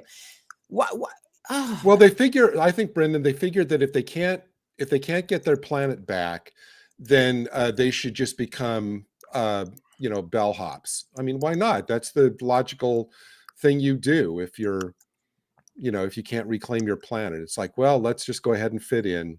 We'll get domestic jobs. I mean, my thing looking at that is I expect someone to run up, hit Shitty and say, he comes from Gallifrey, what more can you expect? Yeah. Well, there's two things going on here because, as I said, this is my burning issue item, and my questions were: in present Doctor Who, do we reveal too much? Trailers, excerpts, whatever, loads of photographs, too much publicity, too much. So therefore, if there is any thrill or tension left, it's kind of almost revealed. And you've got Paul Clifton here making a point, and then David Mullins, and I'll see what you all think. Paul Clifton says, more lightweight whimsy. Is Doctor Who ever going to be tense and thrilling again? And can Shooty keep his gob closed for more than 2 seconds? I realise there's thousands of pounds of work on display, but if he worked on honing some gravitas, he wouldn't need to fall back on his cheesy grin. I'll see what Rachel says in a minute, but David Mullins says, it's an episode for the general public consumption, not necessarily us. I know, I agree. And you should never make Doctor Who for just the fans. We know where that takes us. But it's still that derivative feel it has and the over-familiarity of the tone and the style. It's almost a bore by now. And David, I agree with that. I just think everything is so formulaic. It's like dot to dot of Doctor Who. It's kind of, Doctor Who by colouring, by numbers. It's kind of... I just think we've lost that kind of event TV. You must watch this. Sit with your mum, otherwise you're going to be scared to death. Now, Rachel, are we being unfair? Paul Clifton talking about Shooty's acting there. But I am starting to doubt more whether he's got the range. So I'm just reading what was said. So I was talking in the chat. Yes, I know you've been. Yeah, you've seen the messages come up, haven't you? Yeah. Right, hang on. But he says, he basically says it's his gob being open. He sees Sutek, his gob's open. He's, I think for our 15th Doctor to be shocked, he just kind of goes, and breathes in those mozzies. And then, of course, he says it's as if he's been honing some gravitas. Yeah. And it's the cheesy grin. I mean, and what I'm saying is, does Shooty actually... And I've been fair on him so far, but when's the range? I haven't seen the range. Well, I don't know. This is why I'm interested in the importance of being earnest, actually. Well, Brendan, I mean, clearly, he wasn't crying when the dinosaur showed up, so that's range. Yeah, we've moved on. We've moved on from crying. That's true. Yeah, but that's true. That shot is so airbrushed, you can't tell if he's actually shocked, because when you're shocked, you create wrinkles on your forehead, and when his eyebrows go up, there's no wrinkles on his forehead. Where do they go? Remember, because it's a Christmas episode, we're falling for the classic, Nightmare on Eden. That the mandrels were too brightly lit. All the that's a great story. Yeah, but I think. But when we said that Doctor Who Classic was too brightly lit and it killed and now they're in treetops, but because it's an amazing effect, darling, you see a dinosaur, it's daylight. Why is it daylight? Is it because it's slightly harder to do with a night one with all of where was the jeopardy there? Because it's clearly a joke. I mean, the Doctor was talking in that dialogue and he didn't see that there was an enormous T-Rex stomping behind him. And our Doctor, our 15th Doctor, is now no longer aware, no longer listening. He's so busy saying blah, blah, blah, blah, blah, the arms industry, blah, blah, blah, blah, blah. And Doctor, there's Nicola saying, Doctor, there's an enormous T-Rex there and you're a Time Lord and you've not noticed. It's not. Yes, because he feels the speed of the Earth spinning, but not the thump of a Tyrannosaurus Rex coming. Again, this is the thing. I think there's the mysticism, the impressiveness of the Doctor has been reduced and reduced and reduced. I never thought I'd say this. Bring back the goblins. Wow. Don't go there. Do you know, Gary, while we're saying that, nobody has told us yet whether there'll be a song in this Christmas episode where the dinosaur, the T-Rex suddenly starts clicking its claws. And T-Rex. I will also note that whether there was a predictive quality in what happened to Davina McCall and her having Operation yes, Same for a brain tumor. You know, there's vibes there. I think the T-Rex. I think yeah. the T-Rex will turn out to be Mrs. Flood. So, yeah. He's his regenerated range, badly, yeah. his range. If I can get the tickets to Important to Be in Earnest, I can let you know more about his range if you actually like. I think the scripts and Russell T Davies greatly limit him. I think Russell T Davies is very controlling at this time over his version of the Doctor. Yeah. So I think he is impacted. Not having a set costume also impacts his performance. There are a lot of factors that are going on. Like, yes, there are times where he could actually do better, but I think there are just a lot of factors that are going on that are just sort of like suppressing him. I mean, has anyone watched any of his other work? I've seen Sex Education. Right, is he any better? Well, that's it's turned into. I'm watching series 4, and I'm disappointed because his character Eric is turning into a bit of a gay stereotype more than he was, and so there's no challenge to him. He's not a serious character anymore, and he was a bit earlier. And actually, I was saying it was dovetailing slightly, Rachel, and I was worried about it. Having seen series 4, which he filmed just before Doctor Who, the two together, he seems to be. I don't know. He's doing the same palette. And actually, one of the things he says in that Vanity Fair interview is he wants to play every type of character possible. But let's be honest, he's only playing gay characters at the moment, it seems to me. Yeah. So, I mean, I saw Barbie for my sins. He was okay in Barbie movie. So he was all right in that. So it'd be interesting to see. He might be like, what's his name? Orlando Bloom. Orlando Bloom is one of those actors. He's much better now. But when he started out in his early days, he practically went straight into the Lord of the Rings from drama school. Yeah. So he was very like 2D face. There was no sort of range. He was good, but there was no range to him. Whereas apparently on the stage, he's absolutely phenomenal. So, you know, there will be a difference between like getting something ready for film and actually having time in a rehearsal room. So it'll be interesting to see what the difference actually is. Right. I haven't called a miscast with Shooter yet because I'm actually waiting for something that will give him, you know, that range. But the thing is, while we're trying to be fair, Rachel, how long did you give Tom Baker? How long did we give Colin Baker? I mean, how long did Michael Grade give Colin Baker? Colin Baker. Well, you know how long I gave Colin Baker. I loved it. But this is what I mean. Tom Baker, on the other hand, well, we won't go there. But you've got the giggle. You've got the giggle. Ruby Road. There's 2 because he was in the giggle. So there's 2 plus the 8. I don't care whether you say Dr. Light or not. And then this one, he's pretty much done a season and a bit, and if he's not established now, then whether it's the writer's fault, the showrunner's fault, or the actor's fault, together they need to have sat down somewhere rather than doing all these interviews and said, this isn't working, mate. But I actually think they're blowing, you know, hot air up each other's backsides going, oh, I love how, do that more. That's amazing. And actually, a lot of us are going, really? Is it a bit like at the time of the era of the Sylvester McCoy, where they tried to go with the jokey Doctor because of they're coming off the back of a Colin Baker, which was much more sort of like alien, serious Doctor, and then they realized, oh, it wasn't working. Let's go back to the dark Doctor that we're doing. Yeah, you know, and they actually sat down and they had meetings about it, didn't they? So you've got, and season 2 was, you know, filmed in a vacuum as well, so it's just going to be more of the same. Exactly. So you've got Mark from Mr. and Mrs. Who here. The one hope is because Moffat's writing it. See, respect again, the fans. We're looking for hope. The Doctor will be more like the Doctor, quirky, eccentric alien, and not the overly confident human he was for most of last season. Well, Moffat's not infallible. Sorry, did I just cut you off in the middle of a sentence? It's all right. I was just going to read it out and then Stephen Braddock's, because honestly, our thread are so on fire, and I appreciate it helping our. Moffat knows how to write the Doctor. RTD needs a writer's room or sacking, says Mark.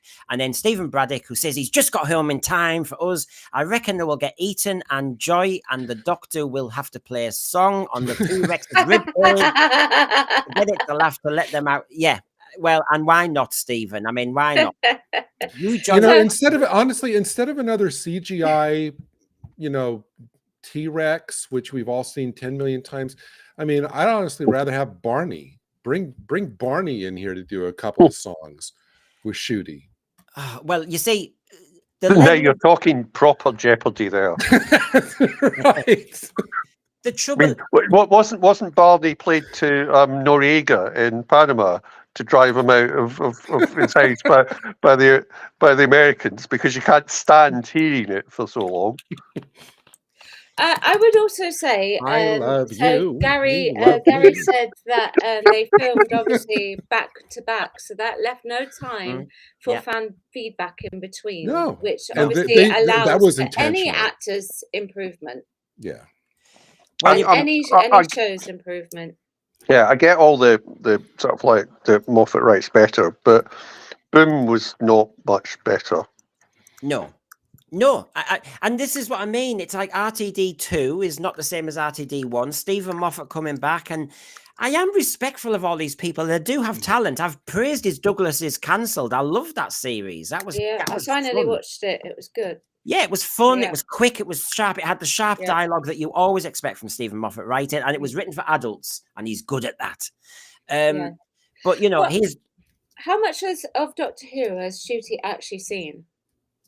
Well, he did say in one of the early interviews, didn't he, that he'd seen John Pertwee ones and all the rest of it because he wanted to reflect John Pertwee. I think that was right. Well, he's not emulating John Pertwee right now.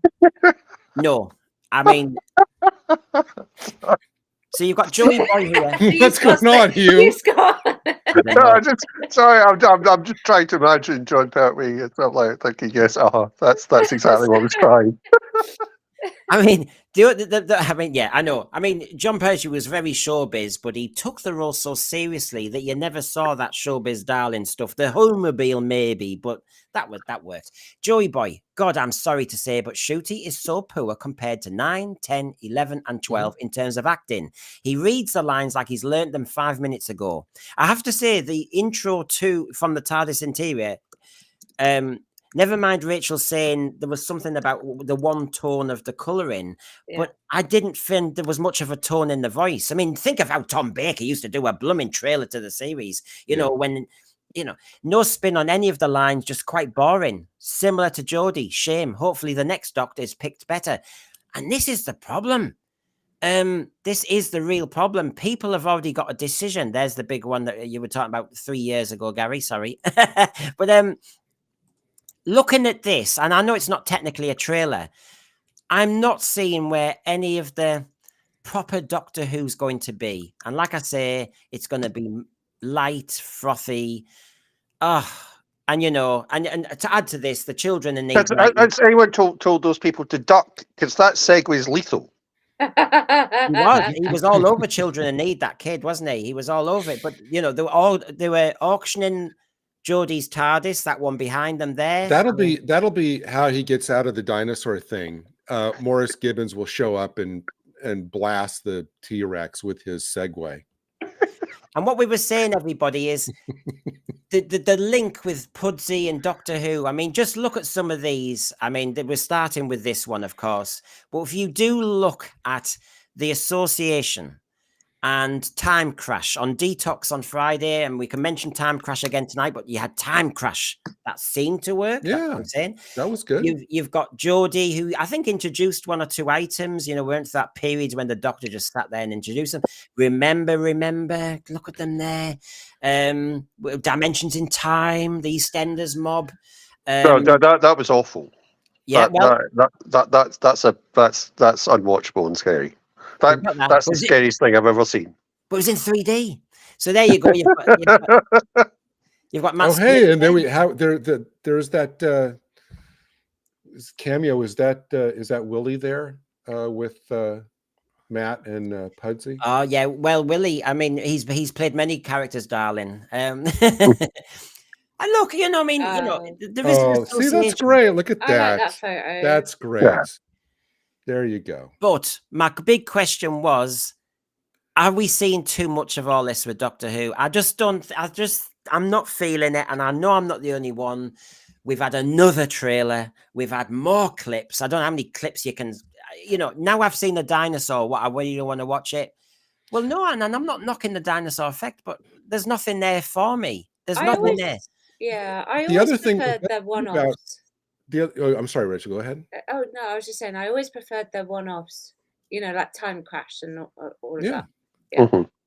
You know, the other thing we haven't mentioned about Children in Need, Bloody I good guess, show. are they auctioning? They're auctioning off Jodie's TARDIS. TARDIS, Are we yeah. gonna be putting in a Sense Sphere group bid for Why are they for auctioning Jodie's off TARDIS?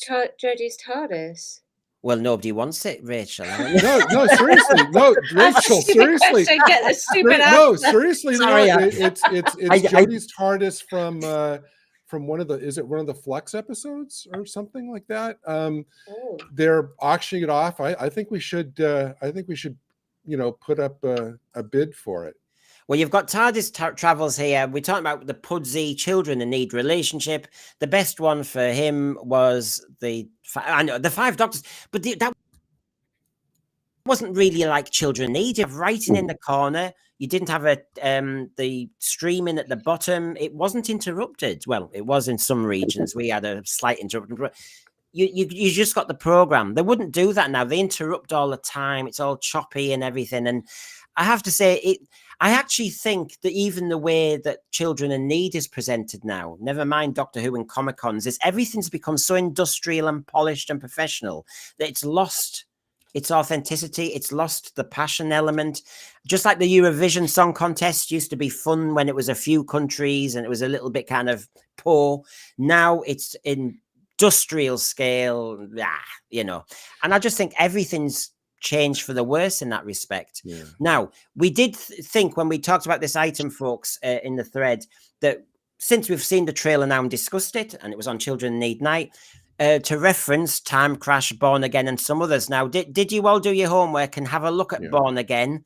Yep, I will point out that for both of the ones you asked me to watch, it was my first time watching them because, as I say, I don't really watch these ones. I forgot about this one, and I don't know if people have. I mean, I'm a Doctor Who fan, but I don't sit there, 24/7, you're doing all this. Oh, right. Yeah, I know. But later on, no.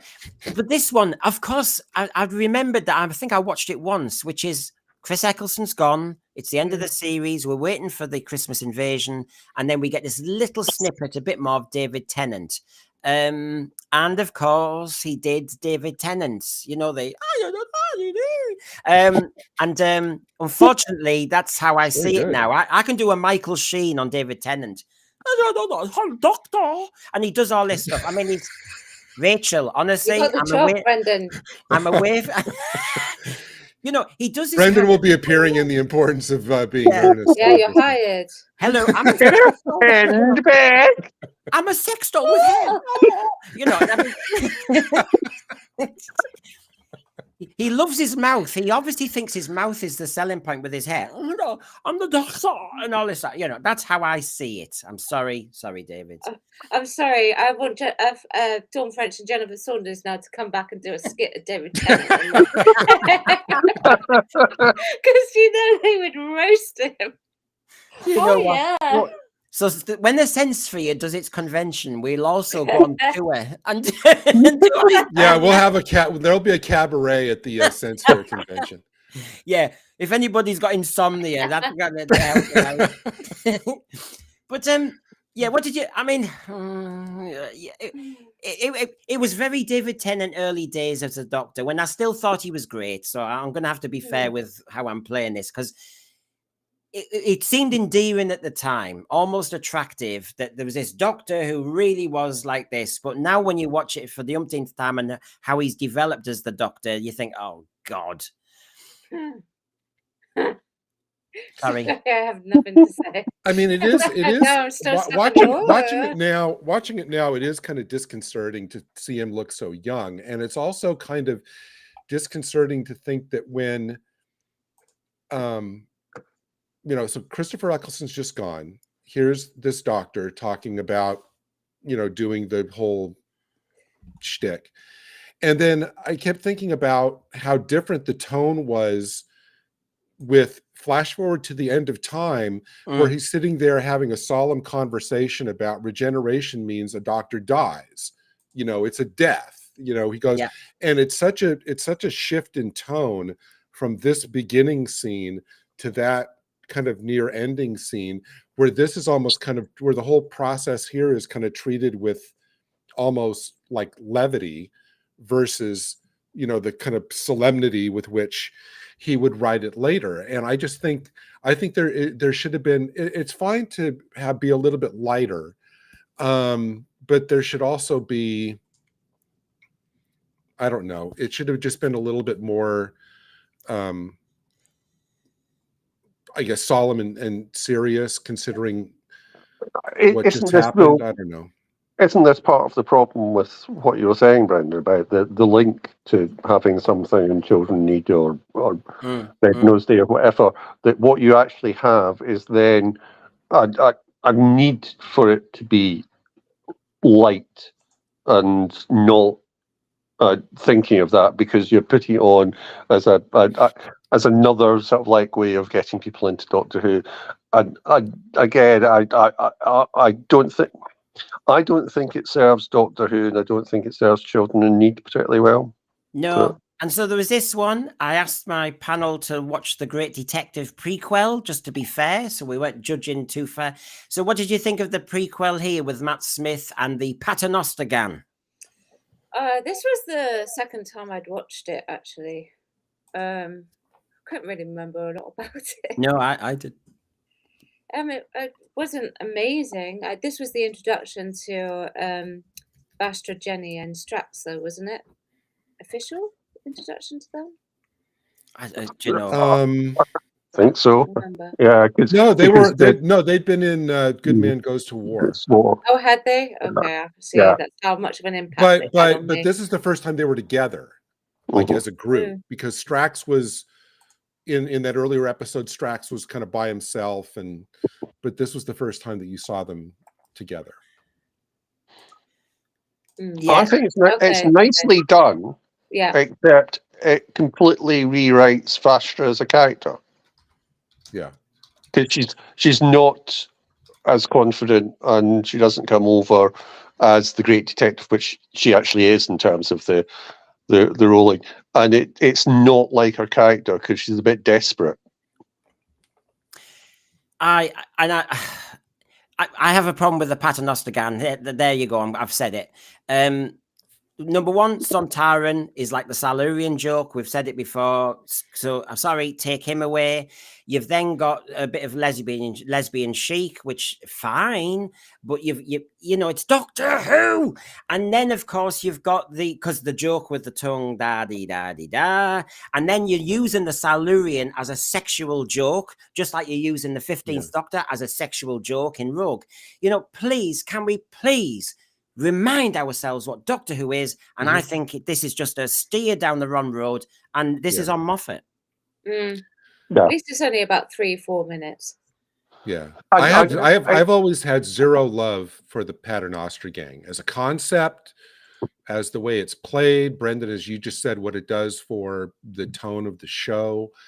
I hated these characters. Yeah. Too much is going on. The other problem with this, what I think it does really well, is give an indication of where the Doctor is, but it's at the cost of something where he isn't the main character in it, although he is, but it's all undermined by that. But I think it's actually quite a good run-up for Matt Smith's character in the Christmas special. Yes. Give it that. Yeah, Matt, it's great because it shows... Oh, he's great in this because, it shows still how devastated he is, having lost, Amy and Rory, and that he's just shut himself off from everything, which makes total sense for his character. And, Matt Smith always plays the gravitas perfectly. So he's great in this one. So, and a few people are asking about this one. You have to remind yourself sometimes, but yes, it was a prequel to one of them, whether it was a snowman or not. And the Matt Smith Doctor was having a moment after he'd lost, is it Jenna Coleman at that point? No, Amy and Rory. Amy, oh God, yes, brain gone wonky. Allow that. Timey-wimey. So yes, and he was having a moment, because as you know now, the Doctor cannot be the Doctor without the companion. What did we have at the end of season 1? Thank you, Ruby Sunday, because without you, Ruby Sunday, I haven't developed. It just seems that the Doctor always needs a 19-year-old girl to apparently make him feel energized. Well, Seems to No be the comment. story. Not saying anything. No comment Not there. saying anything. No comment. You know what? I feel as though have I just stumbled on the most obvious thing going? Yes, Well, so like, Oh, the impossible no, goes perhaps going that's what the on. person at Comic Con thought as well. yeah. Well, they probably. Well, I've been ticker taping it. My God, my language is so wrong for these streams. I'm trying my best. Oh gosh, I've been promising the news. Oh my God, where do you start? The news. Well, maybe start with the segment music.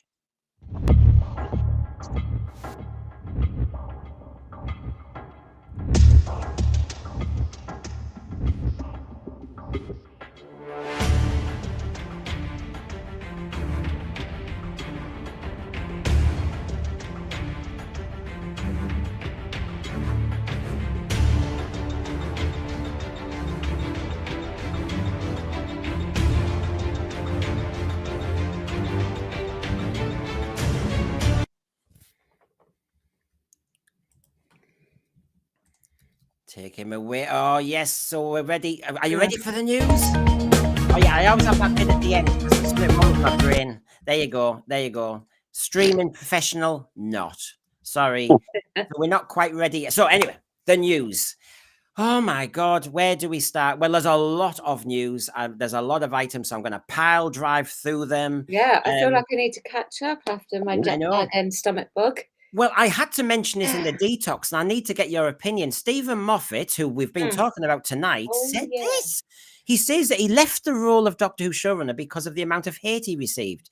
The amount of hate you get could down 3 passenger jets. I mean, seriously, it doesn't stop. I was vilified endlessly. I was a homophobe, a misandrist, a misanthrope. I know he's doing hyperbole. Yes, I understand what he's doing, folks. I was against so many people. I could only be described as an omni-bigot because I was treating everyone equally. When Moffat chose Chibnall as his successor, he joked with him, "How would you like me to ruin your life?" Now, there you go. So the showrunner says it's a very uncomfortable thing. I'm not taking that lightly. There is that. I said on the detox, we've all had trolls if you do podcasts. Rachel will have. I have. Yeah. Yeah, you do. You do. And I think that's the element. We said this at Comic Con that you get the strange people who might do things they shouldn't. But he's come back. So is it that bad, really? He's come back. Listen, he obviously has a degree of tolerance to it. I mean, he will have received it. That much is true. I do actually believe that, and it is wrong. It doesn't make it right. But obviously, he does have a resilience to it. Otherwise, he wouldn't have come back to it. He wouldn't have. Simple. But you see, I was going to say to you, Gary, toxic fans going too far. This is a program. We are all passionate, and I think passion can be good, but you have to put a ceiling on it. Well, okay. This is just my opinion. Obviously, it sounds good to say, well, I left under the weight of the hate. So what? You got hate for 5 years, and that was fine, but 6 years of it was just a little bit too much. It's like, come on. I almost kind of wish you would say that, and I know why he can't, because he still wants to be employed by the BBC. I wish he'd say, look, the BBC's push for me to insert things into the show that I never really wanted to insert was just too much. And I just kind of decided to call it a day. I totally understand why for his career, he can't say that, but I'm more likely to believe that than this. Right. Well, as Daryl Joyce says, and I'm always, the sense sphere is about being as objective as we can be as fans. So let's have a look. Daryl Joyce was saying this, so I'm gonna be fair, and Daryl Joyce's work we love. I think I saw a message on Facebook saying this wasn't true, so we will put that there as a record. What saying what wasn't true? The above. So what I will do, Daryl Joyce and everybody, to be extremely fair, is I haven't finished on Stephen Moffat, so he may have said this, he may not have, but he definitely said that.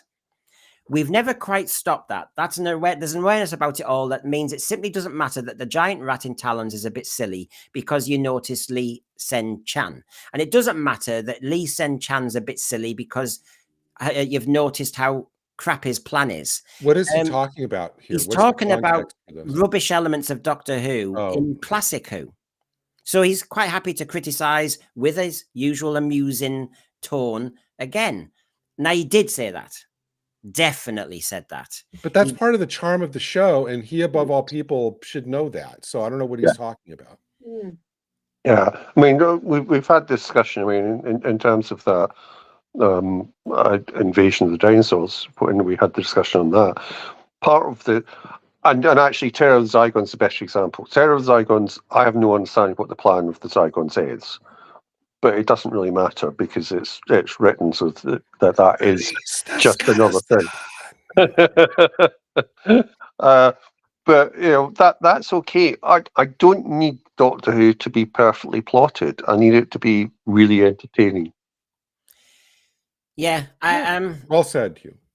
So good to see Dead Man. Maybe Moffat wants to be on the other side of the name calling, but still, I found the Boom script subtly subversive to RTD.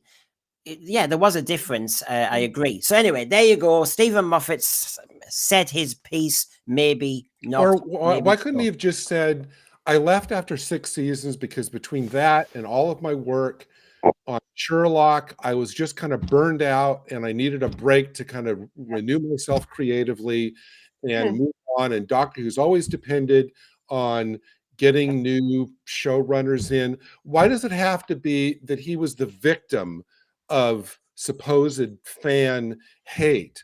Why can't he just say, I just, between that and Sherlock, I was just tired, needed to refresh myself. So well, let me show you. This is very on news now, as in this is up to it. This is up to the Christmas episode, and some may have seen this item. I referenced it in my preface. What do you reckon of this one then? Bad Wolf hired an intimacy coordinator to work on the upcoming 2024 Christmas special.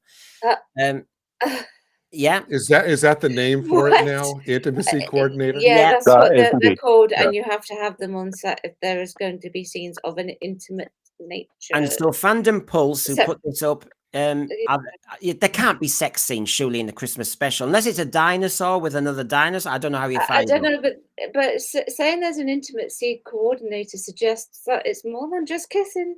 Is Rogue coming back? Oh my God. Fans are scratching their heads about what Russell T Davies and company are doing with the family program Doctor Who. This is from Fandom Pulse. As it's been revealed, they've hired an intimacy coordinator for season 2's episodes, implying the show will be heading to new, in Fandom Pulse's alleged comment, degenerate depths. Well, you've got another. You know what that means? That means Rogue's back. I think so. Doctor Who's sunk to new lows in multiple ways with RTD's return. This is their opinion. The production teams consistently gave interviews claiming the show would be mired in identity politics, and they delivered on their promises, which caused audiences to tune out in numbers. We reported that, didn't we? Dubbed season 1 because of its new era with the gay black actor Ncuti Gatwa playing the Doctor, the show posted record low viewing figures. There's Rogue for you. Yeah. Who wrote this, Brendan? Who wrote Fandom Pulse? Fandom Pulse. Oh, it's great. I agree with every bit of it. Ratings aside, the season 1 episodes were promised precisely what he delivered regarding the over-the-top political messaging. RTD told Rolling Stone, if you're not writing what's in 2024, what on earth are you doing? I think our rights are in danger. I'm talking as someone who's lived through gay liberation, da-di-da-di-da. I think it's wonderful to do this. So we're trying to work out what's going on. Ncuti Gatwa famously told his viewers to turn off the television if you don't like what's going on. And then he refers to the episode Rogue itself. Now, intimacy coordinator, what do the thread reckon? What do you all reckon? I mean, what is going on? I need to start with you, Rachel. I heard your response there, but having considered this for a few more seconds, Doctor Who, Christmas episode, what were we saying tonight? Didn't we say it's too light, it's too frothy, it's too this? Yeah. And now we're saying there's an intimacy coordinator. Now you're in the industry. Is there any way we can read this other than what you've just said? Probably not. If they have hired an intimacy coordinator, there is going to be something more than beyond kissing. I don't know exactly what, but Yeah, I wouldn't like to go there. I've got a thought in my head, a comment in my head, which I'm not going to say live on air because it won't get you too much. There's some really tasty messages in the thread that I equally can't Well, repeat. Brendan, maybe the to tie it back to what we talked about at the top of the show, maybe in the Christmas special, the Silurian and one of the other characters kind of get down to business, and that's how that other, what we think is a sea devil, is created. Maybe all that ties in together. I think there are tie-ins and tie-ins. I think that's been said, but I think there's a discussion about where it fits in, and I've got that a bit later. But yeah, there's would that definitely. be in the? Is this something that we should look for in the credits of the actual episode? Intimacy coordinator. That's actually going to be in the credits of the episode. That would be. I haven't seen them generally credited in programs to be No, involved with. I've never seen it. I'm wondering, just in terms of the rest of the stuff you put up from Femdom Pulse. We can only hope. I'm not sure it's for the Christmas episode itself. I think it might be for season 2. Yeah. Rather than anything else. So they may have been working at the time that it was shot, but I don't think it necessarily means that they were doing anything for the Christmas episode. Yeah. And if they were, I'd be very surprised. However, you could be right, Hugh, but if that's the case, then somebody needs to work on writing a more accurate headline. But you see, but I mean that's just someone who's picked up. And I say the rest of what they're writing seems to indicate that that's season 2, not just the. It's either that or they've got an extremely raunchy kissing scene. Is that? But Rachel, I'm going to throw it back at you. I'm sorry. I know you don't represent every actor on the planet, but since you are here, I want to ask you this, Rachel. To hire, I mean, for God's sake, to hire an intimacy coordinator on a salary, it has to be more than a kissing scene, surely, because don't you actors know how to do kissing? Well, yeah. I mean, the director tells you what it is they want, and you just go in and you do it. But an intimacy coordinator would be hired for in a more sort of like intimate circumstance. So it makes you question exactly what it is that they're going to be doing. Well, it is Christmas. It's mistletoe. Yeah, well, which is why I suggested perhaps it's a more of a raunchy kiss than perhaps normal. Maybe some, butt grabbing or something like that is going on there. I mean, people are trying to be fair. Dead Man says, "Is this? Is it? I hope it's an overreaction." The trouble is, Dead Man, we know this from the wider field. The NHS hires diversity officers for quite a high salary, and you start to wonder, "Oh my God, what's this world doing?"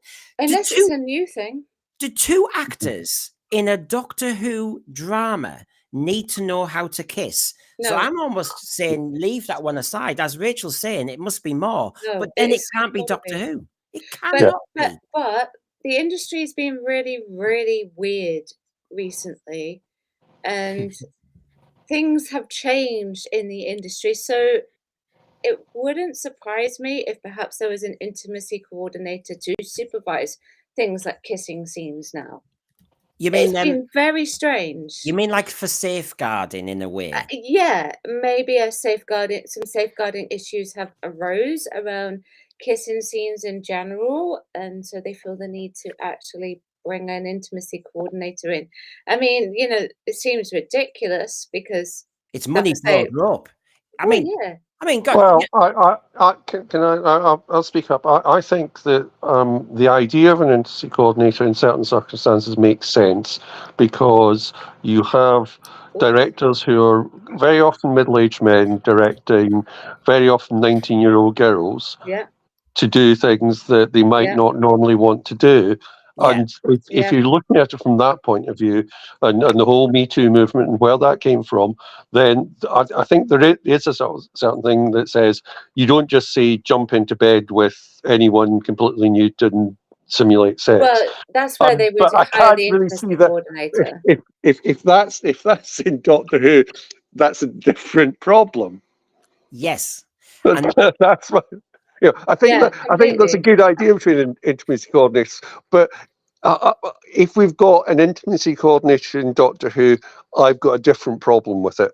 I shouldn't have to have one. Yeah. Yeah, you shouldn't. But I And tell you what, it's the middle of November. This episode probably is already fully edited. I think based on the fact that we've seen a couple of effects intensive scenes, they know by now what's in this episode and what's not. So, I mean, I appreciate the fact that this is a fan site speculating. They've hired this woman to handle what appears to be sex scenes.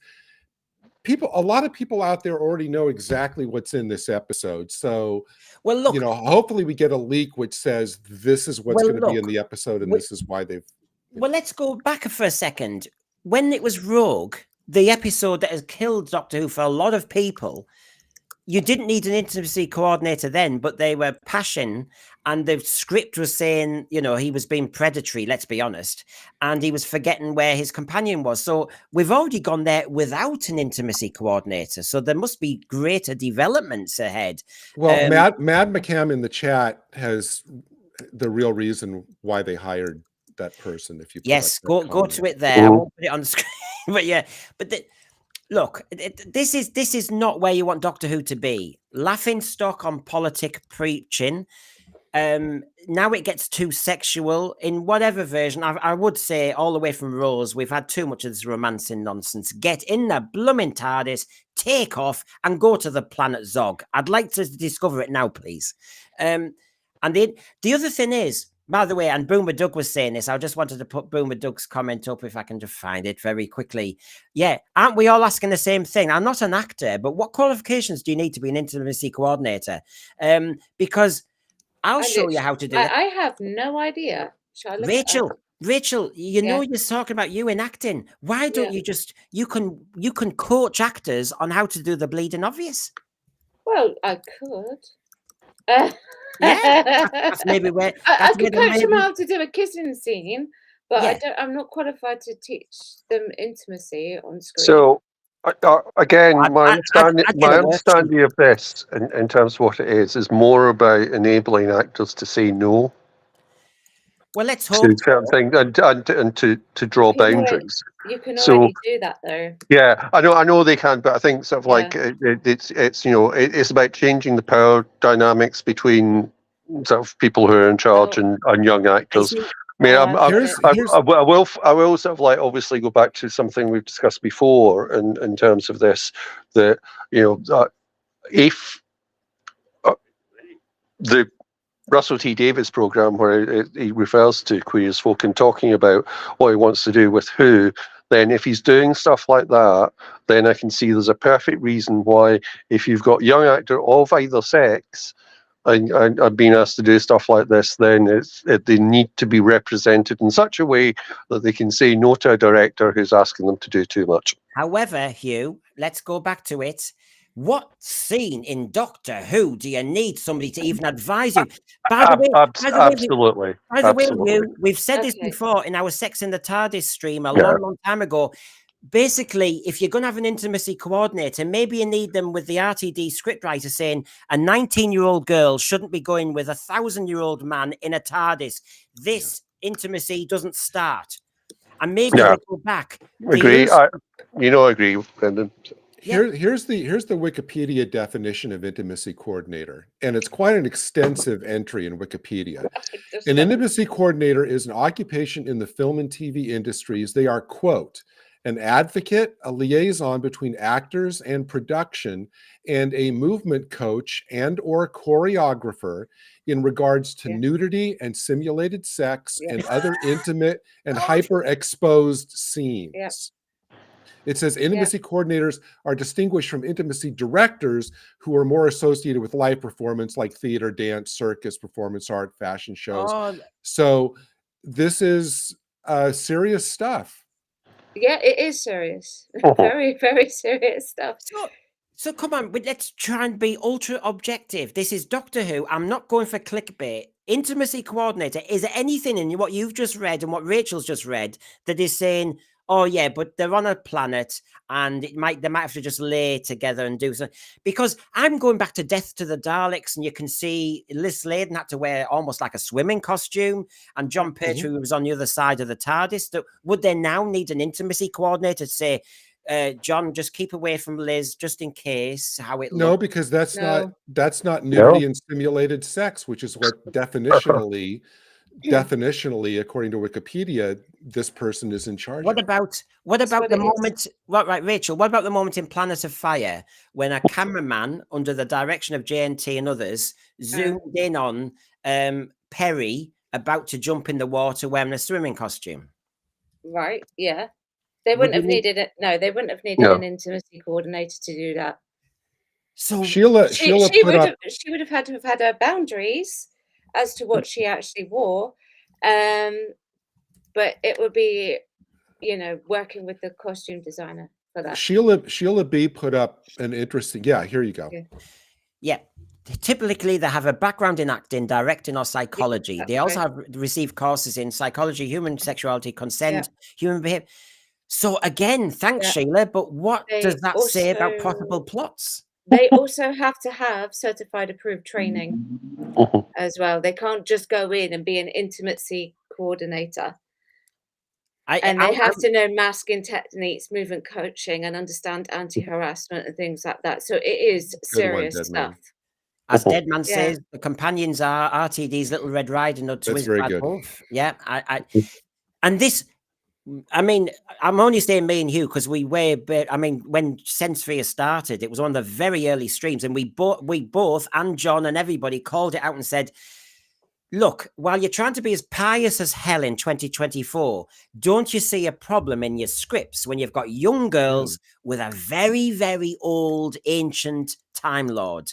And what they've done since, haven't they, Hugh, Gary, and Rachel, is they've added romance on top. So they've blurred the lines. Well, I mean, I think there's a sort of like real problem with that, which we discussed before. I think it's just this thing. If Doctor Who needs an intimacy coordinator, not only will I not be watching it, but I'm turning into bloody Mary Whitehouse. I know. Well, maybe the doctor ends up back at the dance club that he was in. In this first episode. Maybe it just gets a little bit more graphic. Well, if he's wearing a kilt, you can upskirt. I mean, anything could happen. I mean, this is just not Doctor Who. This is Queer as Folk gone mad. Is our speculation. That's a given. Yeah. Although David C is saying, calm down. It might just be a Sontaran en route and action. Sontar Ha. Yeah. Gives new meaning to the word Sontar Ha. I'm getting worried about that probic vent now. And the tentacle in the wrong place. The intimacy coordinator of the Dalek. That would be the horror of Fang Rock if that ever happened. No, I'm trying to breathe. There might be a new. Maybe the creature from the pit will come back. I am really finding this. Mind you, Crimpling has said, and I don't know if it was in jest or not, but we had Matt Smith naked at one point when he was regenerating. You know, and there was that thing about remember, we've had some moments actually. Yeah, and as someone pointed out in the thread, we also had John Barrowman joking with Trini and Susanna. Yes. Saying on that, and where he had the gun. But I think you can get away with that because that's John Barrowman. I think that John Barrowman probably is the last person to need an intimacy coordinator to protect him, and possibly the first one to need an intimacy coordinator to protect others. Did they need an intimacy coordinator for John Pertwee in Spearhead from Space, where he's taking a shower? Oh, I tell you what, They have modesty garments for things like that, though. Yeah, modesty garments. Okay. Yeah. But who thought we were going to have intimacy coordinators, modesty garments in Doctor Who? That needs to be the next big kind of Doctor Who merchandise. Doctor Who modesty garments, maybe with like Shooty's picture on it or something. Well, there's 2 Shooty's cup. there's 2 points here. Sorry, I went there. 19 pounds, 99p. Let me just put these in. Rick Storm here. Matt Smith was Find it naked. shooting. Matt Smith was naked under a woman's dress. Yeah, we had that one. That seemed awkward. Peter and fan site. There you go, Pete. Pertwee shower. We have had moments, but it makes me think. I mean, the brain of Morbius. The Morbius creature was naked. You know, we're trying to treat everybody's the same. We have had nakedness in Doctor Who as an alien. I mean, were the Vervoids covered up? You know, the whole thing. The Crinoid were very naked. When you look at them, I mean, the Axons maybe needed to cover up more. Alpha Centauri was covered up, and we don't know what he or she had. The Mercury covered up more. Is this going to be the new thing, Brandon? Like, you know, we've moved from all the people who go, Doctor Who is always political. Now they're going to be saying Doctor Who's always featured nudity. Yep. You know, is that going to be the new thing now? And as over, and like I have my Sutex sleeping item, and it kills every classic story, and I'm going to keep doing it because it was a stupid idea. I think I might have to have another item, which is, was the nakedness problematic? And in this story, was the nakedness problematic in this story? What about the baby and Delta and the Bannermen? I assume. I mean, now you'd have Claws of Axos. Go back and look at the Axons. They're all naked. Well, that's what I mean. They, you know, that lycra wasn't doing much. Vervoids had everything on display. Yeah, I know. put up over the overseer's comment. That's pretty good. They wouldn't need an intimacy coordinator for something like what you've got here on the screen, because what they're doing there is a technique called top lip, bottom lip. Yes. So nothing is passing between nothing. Yeah. So you don't need nothing. Okay, well, there you go, everybody. I got you excited there. I got to admit, Brandon, when I got up this morning, I did not think that this is what I'd be talking about. This is the news that I've missed since I've been away in Italy. I haven't even finished yet, so here we go. Here's the next one. What is going on in our world? And it's not just Doctor Who world. Matthew Waterhouse texted this yesterday. Farewell. This is my last post on X. I'm hardly alone in feeling increasingly uncomfortable with it over the last several years, and now Musk has jumped the final ethical shark. It's goodbye for me. What did he do? Oh, no. Matthew Waterhouse is in America, right?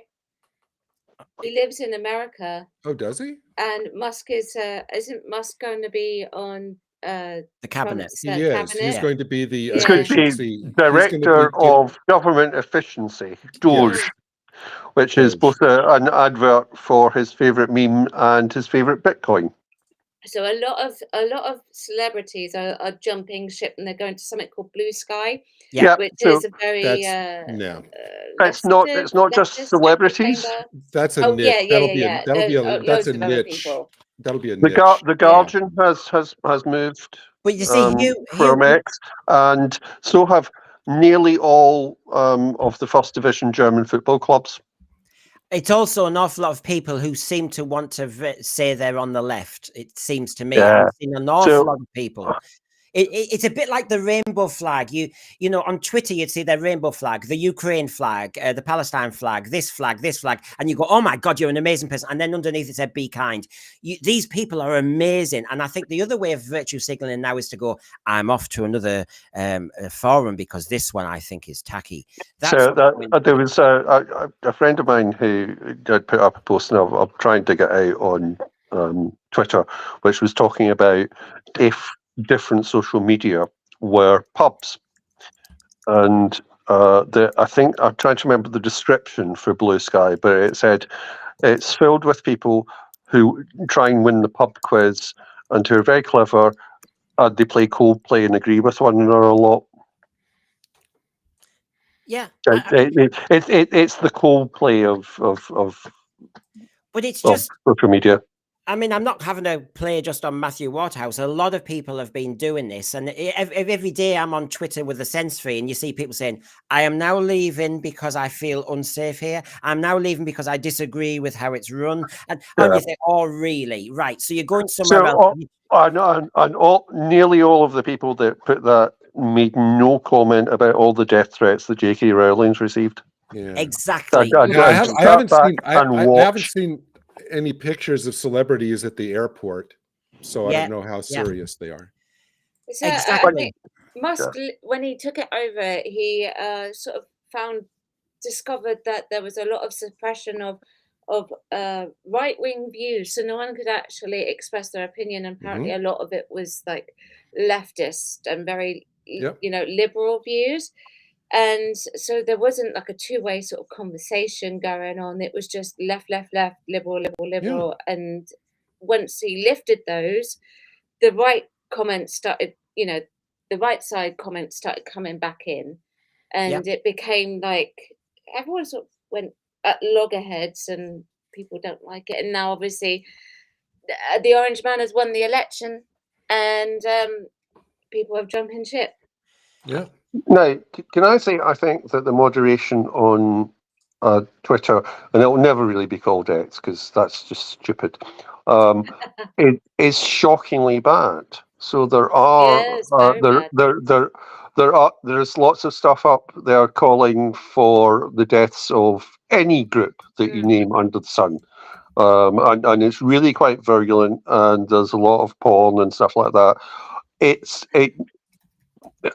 What Musk has done has removed any form of control. What was there before was a very specific political type of control. But you know what? I find it also ironic. Wherever you sit on the fence, and I'm wanting to link it a bit more to Doctor Who, of course, but for God's sake, we're all sci-fi lovers. How many RTD stories, just as an example, are there? Is some greater being like the cyber industries controlling everybody by an earpiece, and we wanted to fight that. And now, of course, we seem to want. I mean, as I'm understanding in America, the people who are not happy with X are saying they want more control of it, and you're going. But that's a sci-fi dystopia. We want nobody controlling any speech, for God's sake. They do. Part of the problem with mainstream elite Democrat stuff was about trying to change the First Amendment. Yeah. But this is what I mean, and we're sci-fi fans, and it is a dystopia to have anyone controlling the information stream. One side wants a dialogue and honest debate. The other side wants to shut down all opposing views. That's basically the difference. I'm not convinced it's as black and white as that. I think there's an awful lot of shutting down of debate in terms of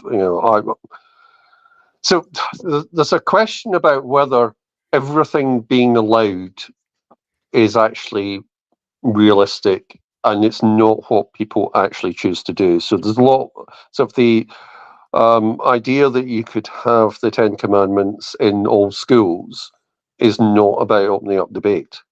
The right wing and the left wing are both filled with, and I will apologise for the language, but it's just that time of night.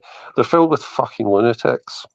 Yeah, but we've got to remember that as I try and link it with Doctor Who, which is, if you like sci-fi, there's stuff going on here, and no matter what the reason is behind some of these things and all the rest of it, I mean, you've got to go, hold on a minute. Are we really saying we are happy for somebody else to control an information or education stream? I apparently as a teacher was trying to teach people to be critical thinkers. And then, of course, you've got all these people going, I don't like this space because it doesn't have a lot of people like me. The reason I like the Sense Free, I'm not saying because it's my channel. I like the thread. I like the community we've built because most people are reasonable and objective and can see the other side as well. We're not all wanting our panel just to do a rant. We want to explore. And the point is, if you really are a sci-fi fan, why the hell are you wanting control, editing, censorship? Go and watch some Doctor Who. We're going to be doing State of Decay reviews soon. And of course, again, the Crotons. How many stories do we have where the fascist leader or the autocrat makes everybody thick, makes everybody uneducated so they don't question? It's a sci-fi trope. Why do we want it to happen? But also, and I think we have to be very careful about this and how it's presented, particularly given what's happened in the US, is we can't just say if you are uneducated, your view is worthless, which is the problem that the left are doing at the moment. Oh, I agree. The left need to start talking to people as if they're on the same level. I really do. I mean, the elitism on the left is, it's just jaw dropping. So, one of the and you know, it's interesting. Probably we'll get onto it in State of Decay for obvious reasons in terms of that. But I think that you're absolutely right, Brendan. That if you are a sci-fi follower, then everything that's happening now has been done at some stage in some form of science fiction. Sci-fi readers or followers should know better than having something controlled by something. Come on, for God's sake. Now, let's move on for a moment. There's plenty to look at. So John Barrowman is organising and advertising his tour, and he says, I've been effectively blacklisted from anything BBC and Torchwood or Doctor Who. If you come, I guess.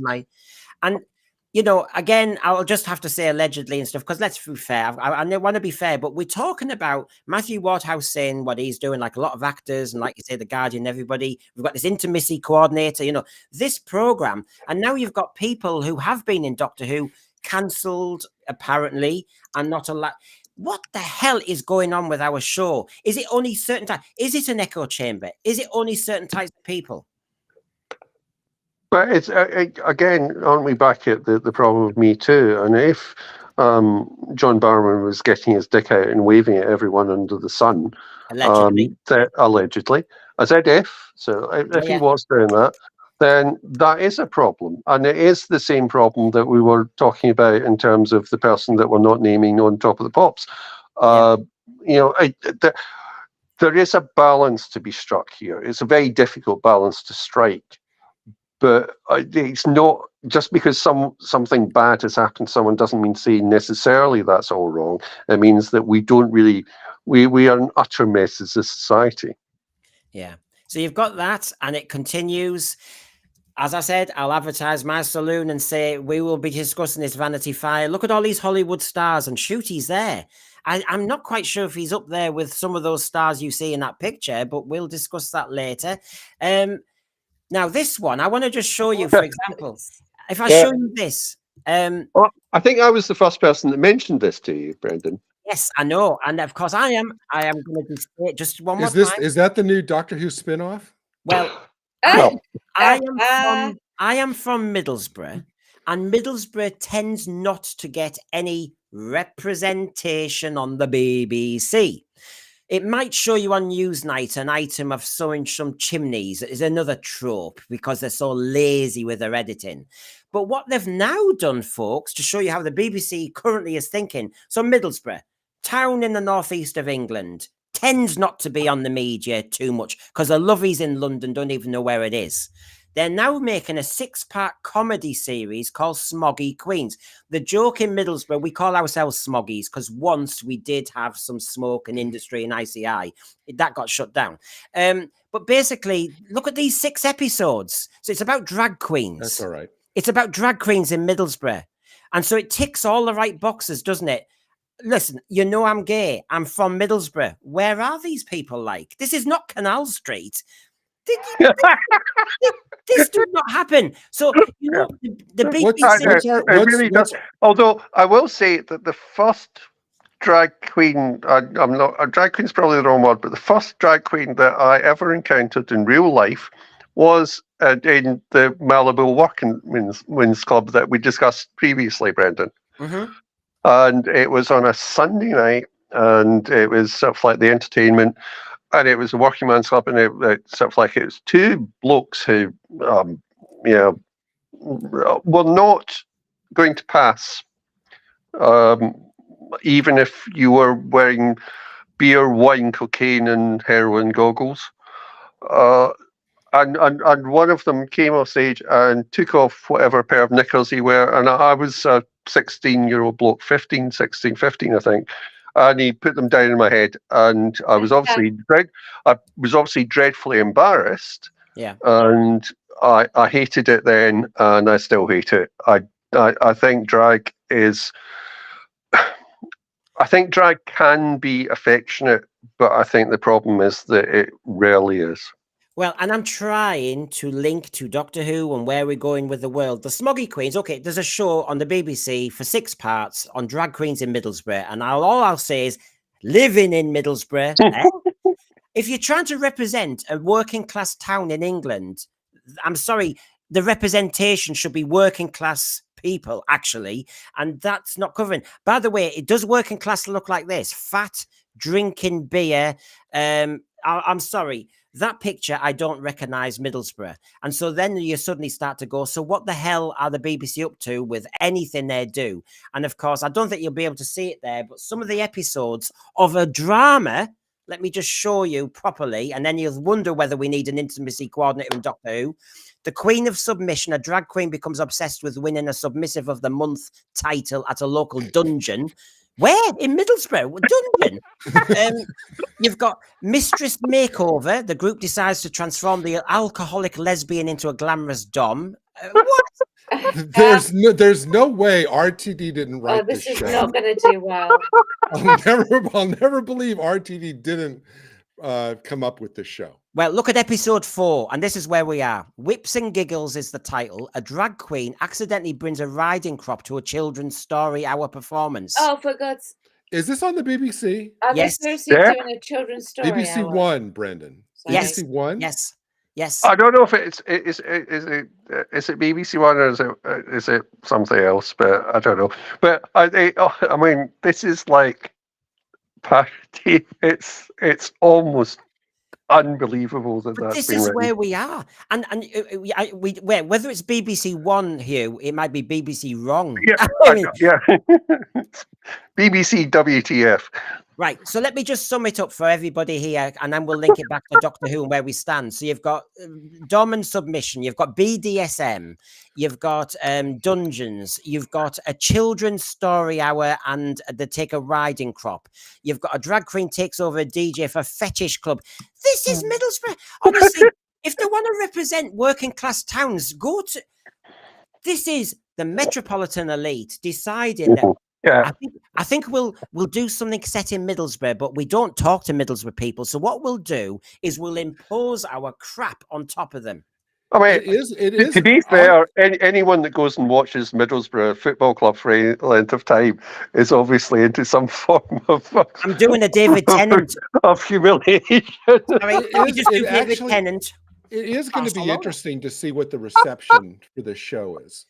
That's going to be really interesting to see what the public. As soon as they mentioned children's story hour, I was not watching it. Don't even go there. Yeah. You see, but I'm trying to. I'm not showing stuff that's non-Doctor Who. This is a Doctor Who stream. But my issue is, if the BBC thinks it's funny, it's a comedy to have episode 4, a riding crop, BDSM drag queen linked with children's hour, then I think Doctor Who is in no safe hands in what the hell they think is good for kids. Here's the thing, Brandon. I'm just going to, my knee-jerk initial theory. The BBC is doing something like this on purpose in order to stoke the controversy between like regular viewers who will no doubt be totally up in arms on this and send letters to Radio Times and all the things. And then the BBC will come back and say, well, it's sad that so much of the public is so intolerant and so ist and phobic and all this kind of stuff. And I think it's just done just to stoke the division that's already out there. Yeah, but this is what I mean. There is a point there. Yes, I agree. There are gay people in Middlesbrough. There'll be drag, but the point is, representation has been imposed. Why don't you represent the people already there before you impose other representation? So I think I'm just thinking about it, like whenever such things have been done in the past. Pride, the film, was very good about that in terms of the representation, particularly because it does take what was happening in London and then it's not imposing what happened in Welsh mining communities. It's what actually happened between miners on strike and the gay community. and about that change, and it's slightly it may be a bit over dramatized, but it's not an imposition, and it's not wrong. Yeah. And we all know, to tie this back into Doctor Who, we all know that whenever this debuts, RTD is going to be out there extolling this as, this is what the future of the BBC needs to be. This is exactly the kind of programming that we need now. And all of these platitudes, you just know that he's going to be at the But front this is of also why, I mean, I could have flashed up Devil's Chord. I mean, RTD's already gone there. He decided that I need an actor who happens to be a drag queen or is a drag queen. Now, I think me and Rachel have talked about this. I think the point was, Rachel, you had to be that person, drag queen. I don't think there was an audition. They were specially picked. Yeah. And so therefore we needed a drag queen to be in a Doctor Who children's drama episode. Yeah. And so when I have what's on screen now, folks, I do see the link. RTD has already gone there. I obviously this is a cultural thing, because at the same time Channel 4 have commissioned Jordan person who gets his dick out, who's trans and plays the piano with it, to do a show, and part of it is based on shots that he already did. And one of the things is that whenever what is the women's toilet is changed into gender neutral toilet, he doesn't want to go into it because he thinks he's a woman and therefore it's an insult to him. So he goes and pisses in one of the women's cars.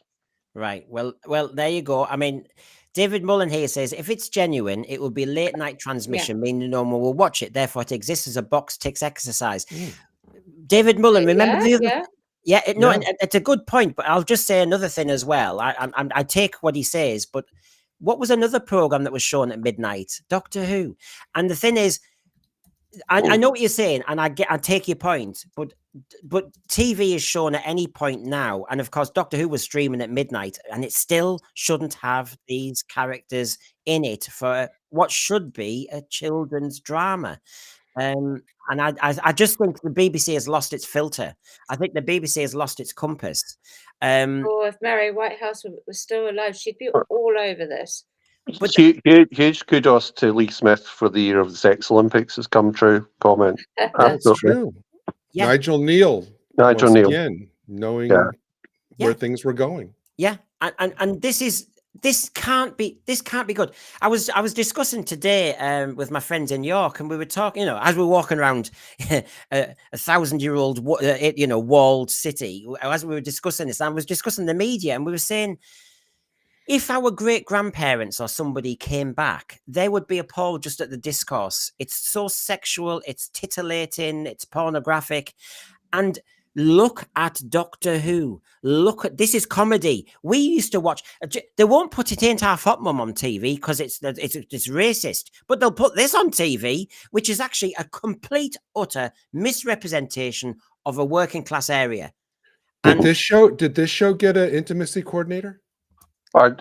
We don't know. I don't think we know enough about that. But I think you need an intimacy coordinator if you've ever been in Middlesbrough. He's going to get struck off. I was saying it's dystopian if you censor anybody. I'm going to censor you in a minute. No, I think the whole point about that is you're absolutely right, Brendan. This is anti-working class. That's the problem with it. It's anti-working class. We're back at this thing that if you vote Trump, you're stupid and therefore you're wrong. If you ever struggled with a man in a dress or whatever, then you're wrong. And it's just weird. And this is my point. In case anybody comes late on and says, "What were you talking about?" I'm not per se saying I'm anti-drag queens on TV. I'm not per se anti this, that, or the other. What I'm saying is the BBC and Channel 4 are trying to do a drive and representation, and unfortunately, they are misrepresenting people they don't understand. And then you think, well, so it's not a box ticking exercise. It's not even clever. In fact, it's quite abusive and it's quite disrespectful, and it really shouldn't be shown. If It Ain't Half Hot Mum can't be shown because it's racist, this is classist. This is nonsense. It shouldn't be on. And by the way, linking back to Doctor Who, my issue with Doctor Who over the years was it was not very good with the working class audience. It was very middle class. You know, you look at some of the doctors, you look at how stuck up they were with their accents. And maybe with Chris Eccleston, you thought there was a chance, but he was only there a year. And then we moved on. Gosh, I'm not even finished. I'm sorry about this. Gosh, how far do we go? Did you see this item? I don't know where we go after that. Well, back to Doctor Who. Paul McGann rumoured to return as the 8th Doctor in a new Doctor Who spin-off. Now, there's talk, Paul McGann to return. I mean, I think, I'm guessing people would say, yes, please, but I can't see where this would fit in with spin-offs of Sea Devils season 2 or whatever. But I'm assuming you'd all love to have that happen. Not if RTD's still there, I won't. No, I won't, because he'd dunk all over the character. I highly doubt this. As much as I love it, I highly doubt it. I always feel like with regards to Paul McGann, he's done a lot of work over the years for the BBC, but I feel like with Doctor Who, they just sort of snub him. I feel as though, Rachel, I agree, but I feel as though recently in various bits of interview and that there's been a rapprochement. I feel he was in Power of the Doctor. Yeah. No, I do think there's an aligning going on. And, you know, whereas I suppose RTD would never have him on because he was the other 9th Doctor, so to speak. I think now they are getting to that place because, gosh, you'd have to be pretty hard of hearing not to notice that most of fandom says, get McGann on the telly. Well, he's very charismatic. Oh, God, yeah. Yeah. I like McGann.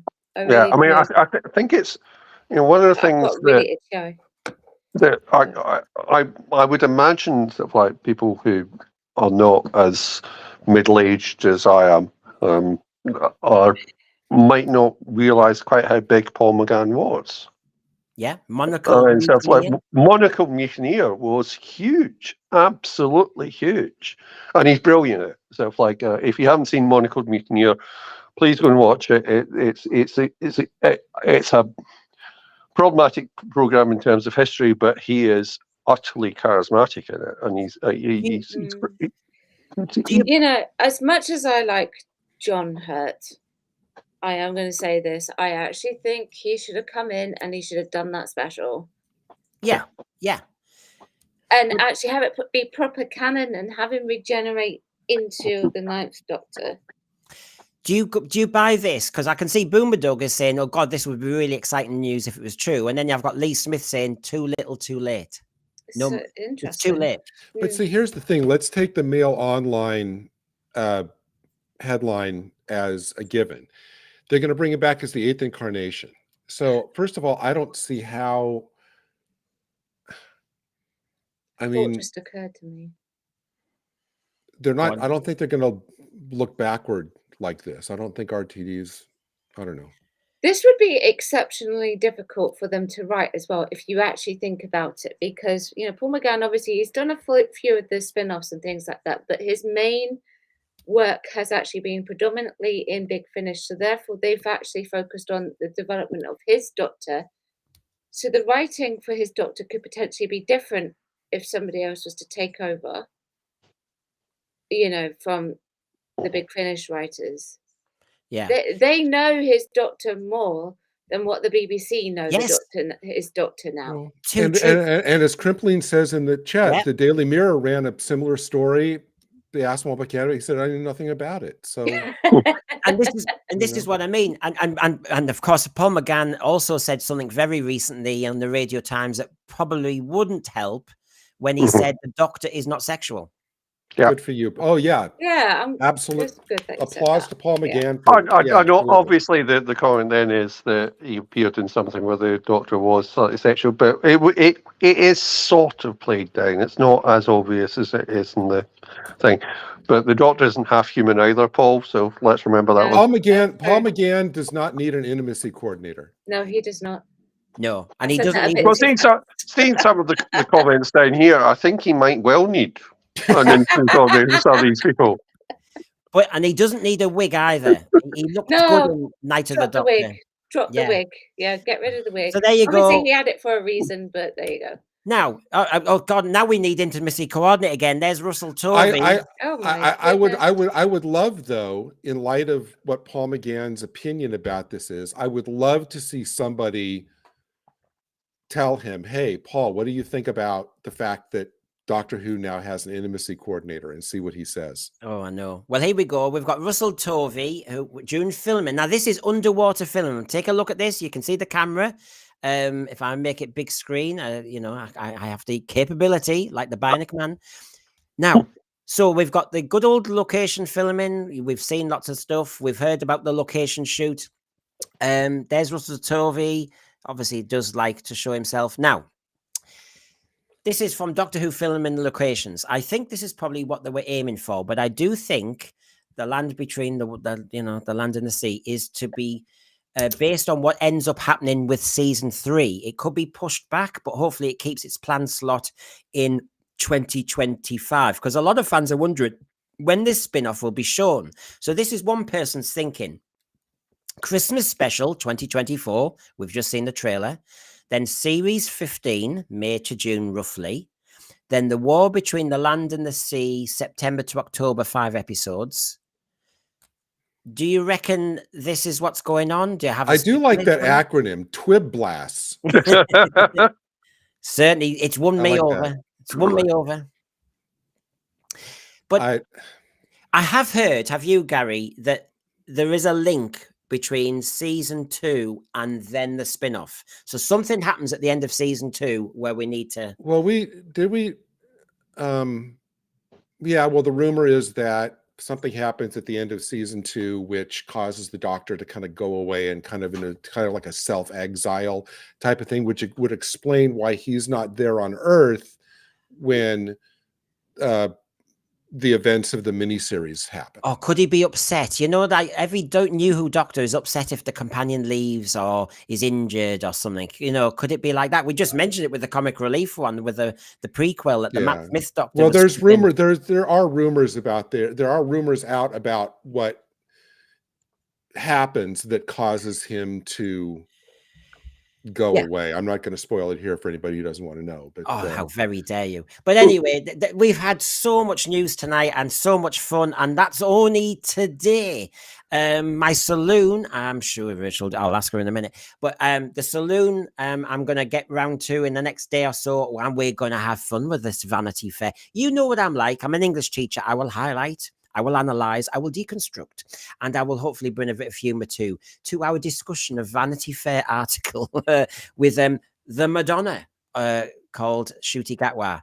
My God, that was tasty tonight. There was so much there. And of course, I feel as though I've almost forgotten. I feel as though I've almost forgotten our friend.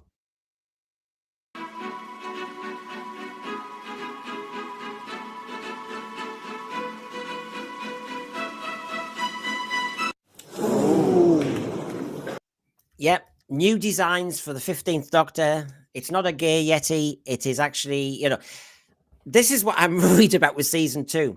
But I think we've been on form tonight. I tell you what, hopefully you feel as though you've had your money's worth on the thread watching us. Please subscribe and give it a like. There should be hundreds of likes by now. If you didn't like one item, there was another one and another one and another one and another one. My God, we should have accumulated. I feel after what we talked about tonight, I feel completely emotionally exhausted. Therefore, go to the detox to detox. Hi, segue. Rachel, you're back, but you haven't just unpacked your suitcase, have you? You have actually been busy again. So, what's your week on your stream looking like? Well, I've got a video that's coming out tomorrow, which is a Doctor Who related video. None of it is to do with the news that we've had just recently. It's mostly because that one's coming out because I accidentally recorded an extra video for whilst I was away. By mistake, I miscounted. So I'm going to let that one to release. Whilst I record stuff for TikTok Tuesday, I'm going to do the Vanity Fair article as well at some point this week, and some Johnny Somali stuff, because that was wild. That was happening whilst I was in the country. So it was insane. How do you accidentally record a YouTube video, Rachel? I'm not sure how that happens. I don't know how that happens. does. I was prepping all these videos for whilst I was away, and I lost count of how many I did. Okay. And then forgot what day I was coming back. You know what? She's a professional. There's me thinking if I do Absolutely. 2 streams a week, you know, I need to lie down like Heather does. But my God, Rachel, I think Rachel does them in her sleep. She's got it off pat. That's what I'm like. Yeah. I mean, the temptation not to actually do a video about Johnny Somali whilst I was in South Korea, whilst it was happening, was so paramount. I had to stop myself from doing it. I was very naughty. So there you go. Rachel is back, and obviously she's streaming like a good one, Yes. a hiffy for stuff a big Yes. time. She's streaming me. Not just Doctor Who, I cover all sorts of things. So within the entertainment industry mostly, but I do TikToks as well. Paul Richards. Yeah, Mrs. Everybody go watch her Rachel Ziegler video. And as Paul Richards says, that's a big mug. And of course, it could be a metaphor, since we were talking about dinosaurs earlier, weren't we? Yes. So anyway, Hugh, good to see you back. Obviously, we'll be doing our classic review recording, and so I think whenever that comes out, it'll be interesting. If anyone likes the show, that one, it'll be an interesting one, because I struggle with it. So for everyone to know, we're recording our review of State of Decay, but write to me and tell me your opinions. I can throw them at the panel at that point. And Gary, you're streaming like a good one, and I'm sure you've done about 5 today. No, actually, this is the only one today. But yeah, no, I'm on the Sci-Fi Chronicles. We talk about like a wide variety of stuff and different things. And I will just say, Brandon, you know, next time, have my trailer stocked with the chocolate covered strawberries and the Perrier water, please. You have a week. Come on. When everybody sees his pilot for the Doctor Who chat show with the Who Pets, you don't see us, do you? You don't see us. You just see the puppets. And he's going to be on a witness protection program once it's been seen. I tell you what, that'll be it. Yeah. I'm only coming on if you have sparkling Perry with the bubbles taken out. There you go. See, I tell you what, Hugh, it's not too much to ask. The thought of the puppets needing an intimacy coordinator. There you go. Because I think, you know what? If you're in the chat, we'll do this next week. If you're in the chat, vote for which one of us you want to be the official Sensphere intimacy coordinator. I vote for Rachel, actually. She's the one that gets my vote. That's just because of acting experience, though. That's right. Yeah. Yes. I will say, I don't have a qualification beyond that. I will vote for John Daly simply because of the way he says "ooh, matron." Yes, and there is a stream where he's unbelievable. It's a bit like the Brady Bunch. His hand is below the puppet, and he was getting, I think, out of order there. I should say that my partner Jamie is the intimacy coordinator for the puppets, because only his hand. There you go, Paul. There you go. There you go. So yes, mirth, cheer, bit of anger. Gosh, we covered everything there. We covered the Whoniverse. Thank you, everybody. Gosh, I think I need to lie down. But we all know that means Rachel will be doing another stream. And that's a good thing. Yeah. So good night, everybody. Bye for now. Good night. Bye. Subscribe.